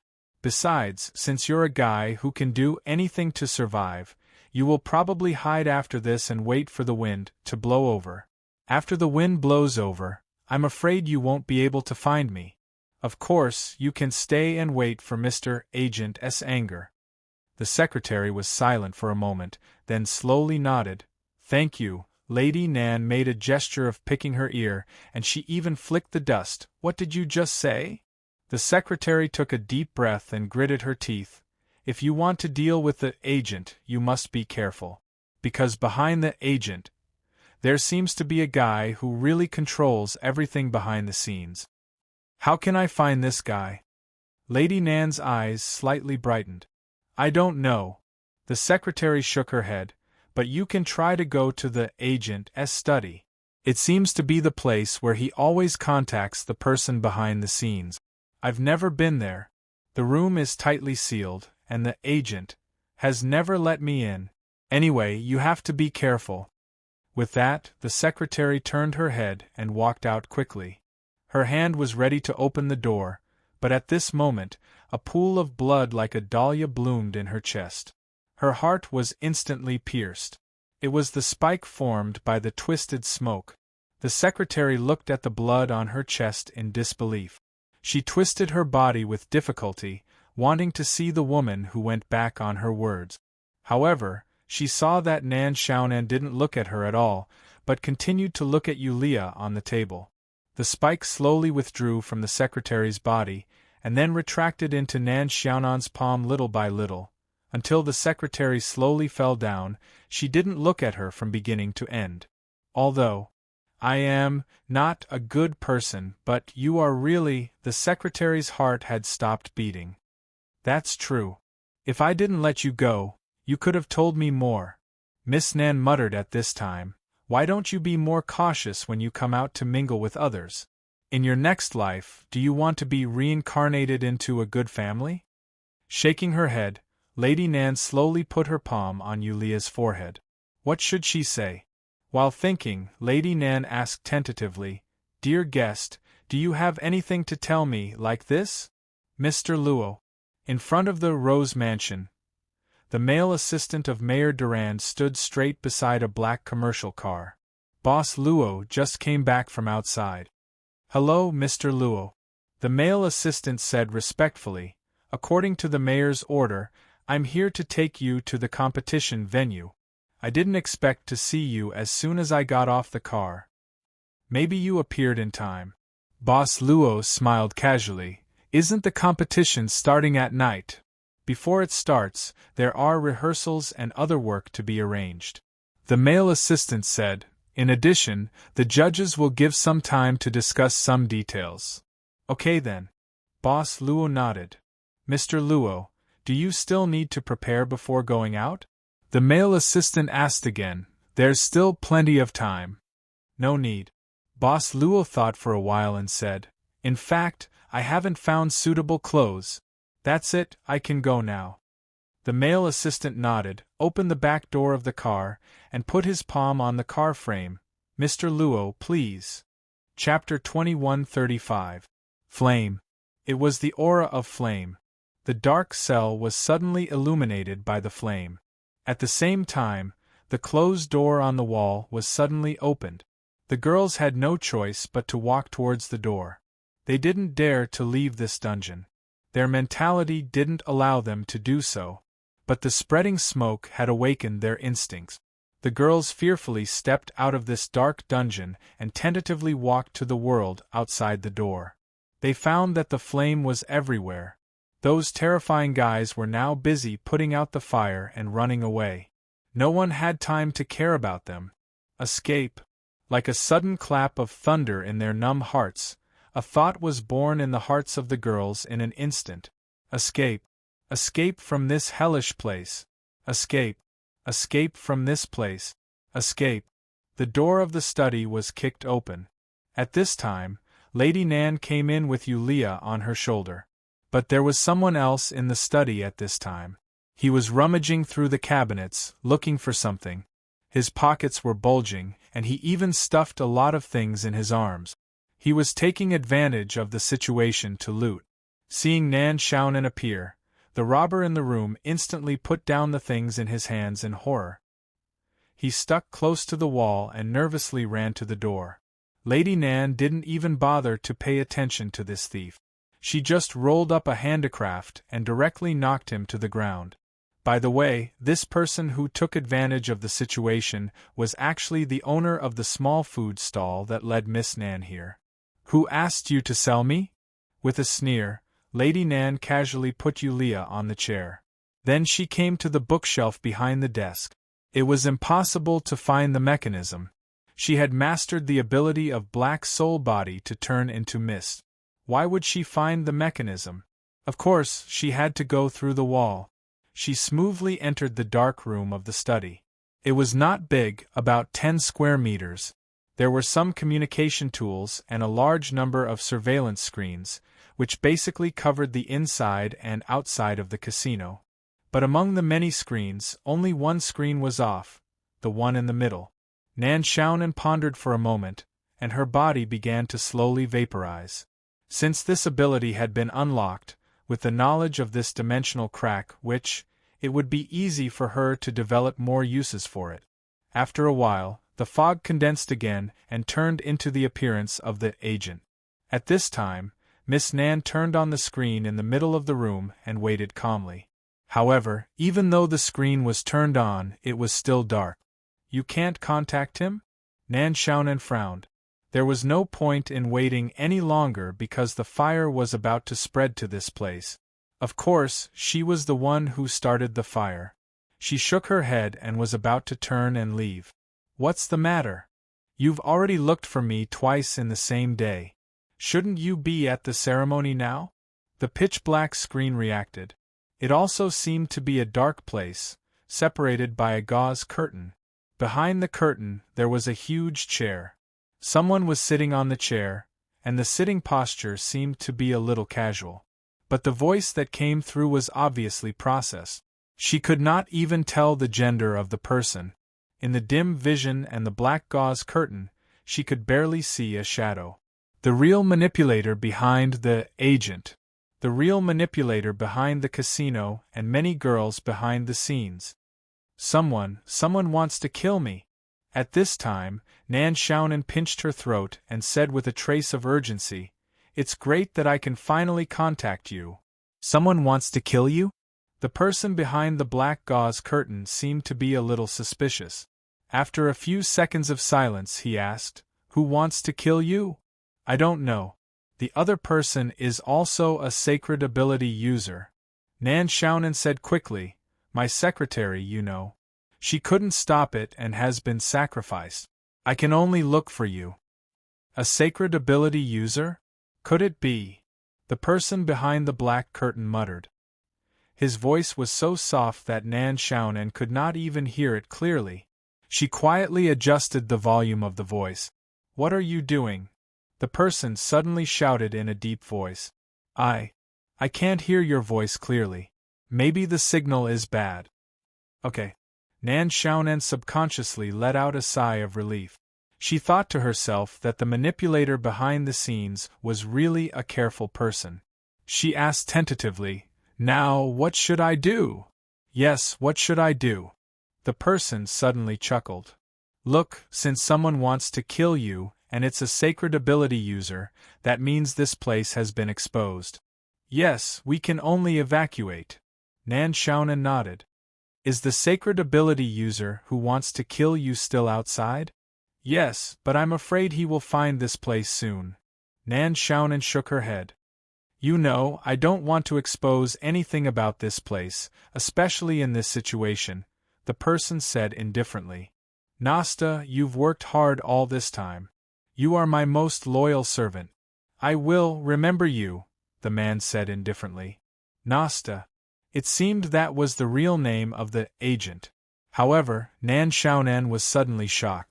She exclaimed, "What do you want to do?" The screen suddenly turned dark. At the same time, the rest of the screens lit up in red and the same set of clear countdown numbers appeared. 20 seconds of countdown time. "You are even more ruthless than me." At this time, Nan Xiaonan only had time to curse. In the next moment, she directly turned into mist and rushed out of the dark room. In the study, She directly rolled up Yulia. She could not pass through walls with Yulia, so she could only run for her life. However, 20 seconds passed in the blink of an eye. A loud sound rang out, followed by violent tremors and terrifying tongues of fire that filled all the corridors. Boom! Bang! Bang! Bang! Pink fireworks exploded in the air. The sky above the City of Freedom was filled with colorful fog. The streets were still lively at this time. It's so lively. Why hasn't Boss Asakes come back yet? Forehead Lily was lying on the counter in the lobby, watching TV in boredom. Miss Yi didn't come out after entering the room, so she didn't want to disturb her. Mr. Bertrand went out earlier, saying that he was going to find the guy who escaped in the morning. Mr. Luo was taken to the meeting place by the mayor's assistant before he entered the door. And Lady Nan was missing since yesterday afternoon. She felt that everyone was very busy, but she couldn't do anything. Forehead Lily sighed. She thought for a while, then took out the notebook that Boss Asakes gave her and opened it again. This was something related to her life, but the notebook was blank and she couldn't find any clues. But after all, this was something related to her life, and it was given to her by Boss Asakes, so she felt at ease to carry it with her. Shaking her head, Forehead Lily casually flipped through a few blank pages, then put the notebook back into her arms again. What should she do now? Or, Forehead Lily decided to pray. Since her destiny system was activated, Forehead Lily hadn't completed a formal prayer because too many things had happened in the meantime, and because she didn't have the habit of praying before. In fact, she had already recited the prayer, which was taught to her by Boss Asakes. So, the little maid opened the window next to her, planning to complete the first complete prayer in her life here. But the moment the window was opened, something was thrown in from outside. It was a paper ball. Forehead Lily frowned, subconsciously picked up the paper, opened it, and looked at what was written on the paper ball. This is... The expression of the little maid in the mansion suddenly changed. A roaring sound like a beast was coming from the room in front. Through the glass wall for observation, Director Ludic, Levi, and 2 other elderly doctors were frowning at this scene. On the hospital bed, the uncontrollable fellow with burns all over his body was still struggling fiercely even though he was bound by the restraints. Mr. Ludic, we have already used a large dose of sedative, but it didn't have any effect. If we continue to use it, I'm afraid his heart won't be able to bear it. One of the doctors said quickly with a serious face. I don't think it's a problem of whether his heart can bear it or not. It's a problem that I don't understand at all. The director shook his head. The electrocardiogram of this seriously injured person was beating crazily. It was always like this before the sedative was used. Yeah, I've never seen such a case. Mr. Ludic, how did this person get injured? I don't know, he was fished up from the sewer. The director shrugged and asked abruptly, since the medicine didn't work, do you want to try physical attacks? Mr. Ludic, this is a patient. How can we treat a patient like that? The doctors angrily accused. It's just a joke to ease the atmosphere. The director shrugged and then said abruptly, open the door, let me in, I want to see this guy at a close distance. It's too dangerous, he may have some bacteria on him. It's hard to say. The doctors didn't seem to agree. However, the principal had already walked in without even putting on his protective suit. Mr. Ludic, you can't just go in like this. The doctors hurriedly stopped him, but Laval had already reached out and blocked the 2 doctors. Don't worry, he won't die. But if you want to go in, I can't guarantee it. The young man's eyes were a little cold, and the 2 doctors subconsciously shrank their necks. At this moment, Ludic Director had already come to the bedside of the seriously injured person. He stared at the injured person's bloodshot eyes and suddenly sighed. The principal slowly pulled up his sleeves and frowned. He seemed to be hesitant, but in the end, he still extended his wrist and muttered, just a little. Really, it's not good to use too much force, bro. I'm very afraid of pain. The seriously injured person on the bed, under the violent and out of control, crazily bit the director's wrist of Ludic director. The director's eyebrows tightened, but he didn't say anything. His wrist had been bitten, and blood began to drip down, slowly flowing into the mouth of the seriously injured person. At this moment, the director suddenly pulled his wrist back, as if he didn't want to wait for another second. But the wound on his wrist, that was supposed to be bitten, had already disappeared except for some marks. The director wiped the blood on his wrist, and put it into his trouser pocket. The seriously injured person on the bed had already calmed down a lot, and after a while, he became completely quiet. His condition is getting better. What did you do when you fell down? The doctors outside couldn't help but ask in astonishment. The director turned around, putting his palms together like a charlatan, and said compassionately, "I was just praying for this poor guy. It must be the sage, who heard my voice, so he gave me a miracle. Ah, sage, I praise you. Bulsh *t. Didn't the sage already die?" The doctors wouldn't believe it. If Ludic wasn't the biggest director of this hospital, they wouldn't believe it. The director quickly walked out of the observation room and took Levi to the corridor outside. "Levi, stay here and take care of this injured guy. Also, wait for the report of the corpses from assay. I'm going to the ceremony venue, let me know if there's any news." "I understand. I'm really looking forward to the finals tonight." The principal suddenly stretched and opened the window in the corridor. "Today, the wind in the Freedom City is a bit sticky. It doesn't seem very refreshing." "That's because you're sweating." Holy Maiden Ceremony Venue. "Mr. Luo, please come in." The male assistant stood in front of a door and opened the door for Boss Luo and made a gesture to invite him in. The room inside was actually a dressing room and a lounge for the judges of the competition. As for the Holy Maidens, there was another dressing room and a lounge. There were already several people in the lounge.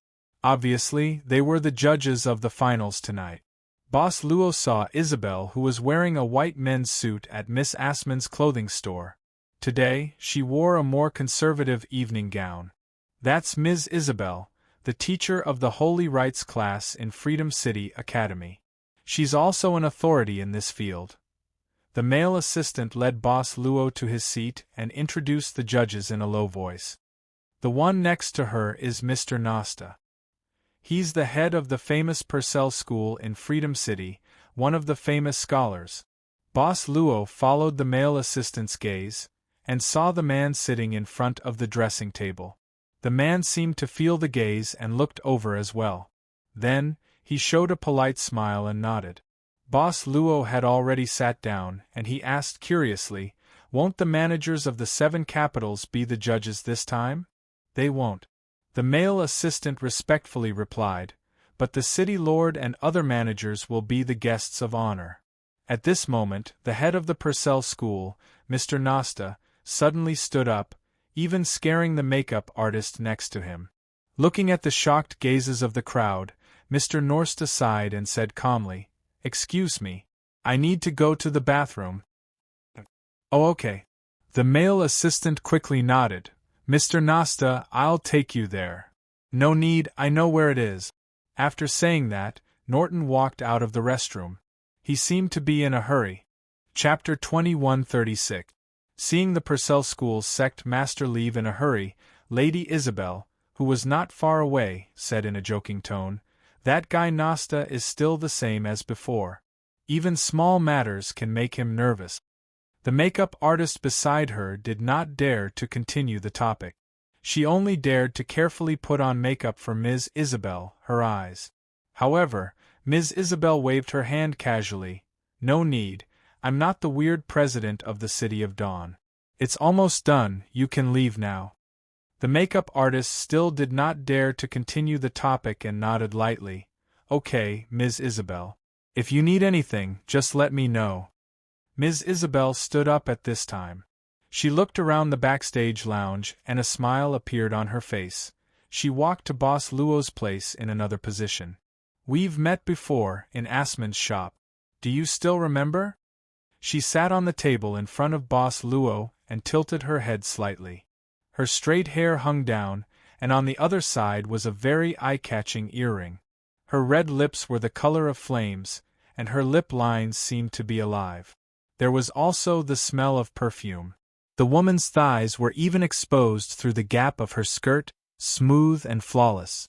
This was a mature body with a body that could make men restless. The male assistant of the city lord of Durand was beside him. He had to endure a lot of pressure and tried his best not to look at Ms. Isabel. The reason why he was still here was because the city lord of Durand had ordered him to be polite to Mr. Luo, who was invited from Rose Mansion, and try his best to satisfy the other party's requests. This was a privilege that the other judges did not have. Although he did not know why the city lord would treat this young man so well, since it was the city lord's order, he would just follow it. However, this Mr. Luo seemed to know Ms. Isabel. Isabel's identity to the outside world was the sacred ritual instructor of the City of Freedom Academy. However, everyone in the core circle of the Freedom City knew Isabel's identity. She was Ludwig's cousin and the true heir of the Mother of Saints family. Unlike the descendant of the father of the saints, Arthaces, who was getting worse and worse, the Mother of the Saints had a much bigger family. After so many years of development in the Freedom City, the Mother of the Saints family had already infiltrated into various industries. I remember. Boss Luo looked at himself in the mirror and smiled. Ms. Isabel, you're so beautiful. It's hard to forget. I like honest guys. Isabel lowered her body a little, and almost half of her body was exposed through the collar of her gown. She was so close to Boss Luo's ear that she whispered, especially good-looking guys. At this time, Boss Luo casually turned his head to the other side and looked at the city lord's male assistant. Is my makeup artist not here yet? He should be here soon. I'll go and take a look. The male assistant braced himself and quickly walked out. He knew that Mr. Luo purposely used him, but the problem was that he didn't want to make Ms. Isabel unhappy. He even saw Ms. Isabel's warning gaze. The male assistant could only pray in his heart that the young man from Rose Mansion could deal with Miss Isabel, who was a big trouble. But didn't they say that Isabel wasn't interested in adults? Very few people will reject me. Why? Boss Luo blinked and asked curiously. Maybe because I have something that they want but don't dare to say. Isabel chuckled, for example, some things that are not prohibited in the holy rules, but are not allowed either, some things that are on the edge of the holy rules. Isabel. Boss Luo suddenly called this name softly. Isabel stroked her hair and chuckled. Has any woman ever told you that when you call her name, it will make her heart flutter? Boss Luo acted as if he didn't hear it. This name, if I remember correctly, is also the name of the Mother of Saints. Isabel shrugged and said indifferently, it is indeed the same name. Before I was born, it was casually decided by my parents. You don't like this name? I don't like things that I can't decide, Isabel said calmly. But the truth is, no matter how much you dislike it, there are always some things that you don't have the ability to change. You can only accept it passively. For example, the name your parents gave you or the body they gave you. Perhaps they decided on this name for you to take away some special expectations. Isabel said mockingly, expectations are not my expectations, but their expectations for this name itself. Don't you think it's boring? The Mother of Saints, married with the ancestor of the Dark family to give birth to those saint. In fact, she doesn't have much of a blood relationship with our family. Probably it's just a title, but some people are willing to accept it. But Miss Isabel, you enjoy everything that these people brought you. That's why I said that even if you don't like it, you can only accept it passively. Isabel narrowed her eyes and said, of course, I'm not a pretentious person. I enjoy the things that they arranged for me, so naturally, I will respond to what they want. Besides, I don't have a reason to reject these things. Who doesn't like to be treated well? Miss Isabel. Boss Luo suddenly looked into Miss Isabel's eyes and said softly, "In this beautiful and moving body, there is a soul that is indulgent. Can you see my soul?" Isabel imitated him and blinked her eyes, looking very curious. "Basically." Boss Luo nodded affirmatively. She was startled, then immediately laughed. "I heard that souls have colors. Then, tell me, what color is my soul?" "It's not very bright, but it's not dim either," Boss Luo said seriously. "It's white, but it's very firm. I'm quite satisfied with this firm feeling." "Why is it white?" Isabel was even more curious. Boss Luo smiled casually. "Black always gives people a mysterious feeling." "Say it again, I don't give people a mysterious feeling. Little friend, you won't be able to coax a woman into your bed like this." Isabel shook her head, then lightly bit her lips and looked at him seductively. "But, if it's the sofa, it shouldn't be a problem." Right at this moment, the door to the backstage lounge opened again, but the person who entered was not Mayor Durand's assistant, but Ludic. Today's Principal Ludic wore a very flirtatious pink suit, and he had a very bright smile on his face. "The troublesome guy is here," Miss Isabel suddenly whispered in Boss Luo's ear. Then, she directly left Boss Luo's seat and said in a lazy voice, "Makeup artist, help me touch up my makeup and give me an eye massage. There are some people I don't want to see." As if he did not hear Isabel's high-profile words, Principal Ludic walked straight to Boss Luo. "When Asakes told me, I still didn't believe it." Ludic looked at Boss Luo in surprise, as if he was looking at a rare animal in the zoo. "Durand really invited you to be a judge. I smell a scent of fraud." Boss Luo felt that it was interesting. "Why is it fraud?" "I heard that one of the candidates for the Holy Maiden ceremony is Durand's niece. The administrators of the 7 capitals can't participate, so I suspect that you have been bribed by Durand to help his niece cheat," Principal Ludic said seriously. "So, why did Durand invite you?" Strictly speaking, Principal Ludic and Boss Luo did not have a formal conversation. When they were in Dong Remy village, Ludic was basically lying down. However, whether it was Ludic or Isabel, the members of this family seemed to like to chat up. "Maybe it's because I don't belong to Freedom City," Boss Luo said. Ludic pondered and nodded. "You don't belong to Freedom City, and you don't belong to anyone. It seems that you are the one with the most freedom." Boss Luo did not know if Principal Ludic had misunderstood something, but he did not intend to explain. "Where is Mr. Laval?" "He has something to do, so he can't come for now," Principal Ludic said casually. The principal said casually. Then, he bent down slightly and whispered, "I'm talking to you right now. My cousin will probably find a chance to find out what I said to you later." "Then how should I answer Ms. Isabel?" "Just say that I didn't say anything." Principal Ludic blinked his eyes slyly. "In fact, I really didn't say anything, and you didn't lie, right?" "That's true." Boss Luo smiled. "Mr. Ludic, your family members have a very special way of getting along." The principal chuckled softly. "I heard that this cousin of mine is very good. If you have the chance, you should try it. Also, she has a lot of collections. Maybe you can even get a big gift bag. It's very cost-effective." He looked like a pimp, a man full of bad ideas. Boss Luo just shook his head slightly. Principal Ludic did not mind. He knocked on the dressing table lightly. "See you later." "See you later, Mr. Ludic." More and more judges came in. It was said that there were a total of 10 judges this time. Basically, they were all famous people in Freedom City. "Teacher, Calvin?" A barefoot old man in plain clothes slowly walked into the backstage lounge. Seeing this, Ludic, who was dressed in pink, immediately stood up and went forward to greet him. "Teacher, I didn't expect you to come." Ludic was quite surprised. "You were invited to the previous ceremonies, but you always declined. Why did you come this time?" This old man was one of the famous scholars in Freedom City. Because he was an ascetic, he had always been respected.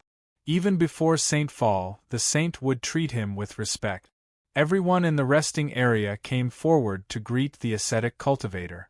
Scholar Calvin waved his hand and said with a serious expression, "I'm here to witness." Witness? Ludic was startled, but he did not ask what he meant. Scholar Calvin found an empty seat and sat down. After sitting down, he closed his eyes. He had always been like this, with a strange temperament. However, the saint of the Freedom City once said in private that this Calvin scholar was pure to the point that it made people respect him. He was just sitting there and doing nothing, but he was already giving off a feeling of awe and veneration. By the way, did Mr. Northstar go out for a long time and not come back yet? Maybe his stomach is really not feeling well? People were talking. Boss Luo casually walked out of the lounge. No one paid attention to him, as if he was just an inconspicuous object in the room. "Dahlia, I'm going in. This is the ticket I got for you. Don't lose it. It took me a lot of effort to get it back." There was a sea of people at the entrance. People who chased after celebrities were squeezed here, wanting to see the Saintess candidates up close. "Okay." The young man took the ticket and put it away quietly. "Dahlia, why are you carrying such a big backpack? What's in it?" the girl suddenly asked. "Nothing. Just some food," the young man said casually. "Food?" The girl's face was full of suspicion. However, her mentor was urging her, so she hurriedly said, "I'm going in. Dahlia, take care of yourself." "You too." He watched as the girl ran toward the entrance. He was gradually drowned by the sea of people. Ring, it was the sound of the bell on the bicycle. The bicycle stopped at the corner of the hall. Sister Celian looked up at the huge ceiling of the hall and suddenly felt dizzy. "Sure enough, I'm still not used to this kind of environment." Sister Celian exhaled slowly and then took a deep breath. She pushed the bicycle into the hall. The other Saintess candidates entered the hall on festooned cars. She was probably the poorest one. "Today I have to do my best." Sister Celian encouraged herself silently. In front of the bus stop of the hall, a maid from the mansion walked with the crowd nervously. "Boss Arthaces, please don't let anything happen to you," she was thinking about something. The girl walked slowly in the corridor of the hall. She was wearing a pair of delicate glass shoes. This kind of shoes should affect her walking, but she didn't look like she was having any trouble walking. "Why are you still here?" Suddenly, a man in the venue's uniform called out to the girl from behind. The young girl turned around with a hint of panic. The man in uniform quickly walked forward. "Don't just stand there. Hurry up and put on your makeup. The final rehearsal is about to begin. What's your name again?" The girl saw that the staff member was looking at the name list in his hand. She knew that her name was not on the list. "Oh, I found it. Asman." The staff member suddenly nodded. "All right, Miss Asman. Follow me. I will take you there." After putting on the glass shoes, she not only became younger, she even appeared here. Her name was on the name list. The girl couldn't help but open her mouth slightly. "Is this magic?"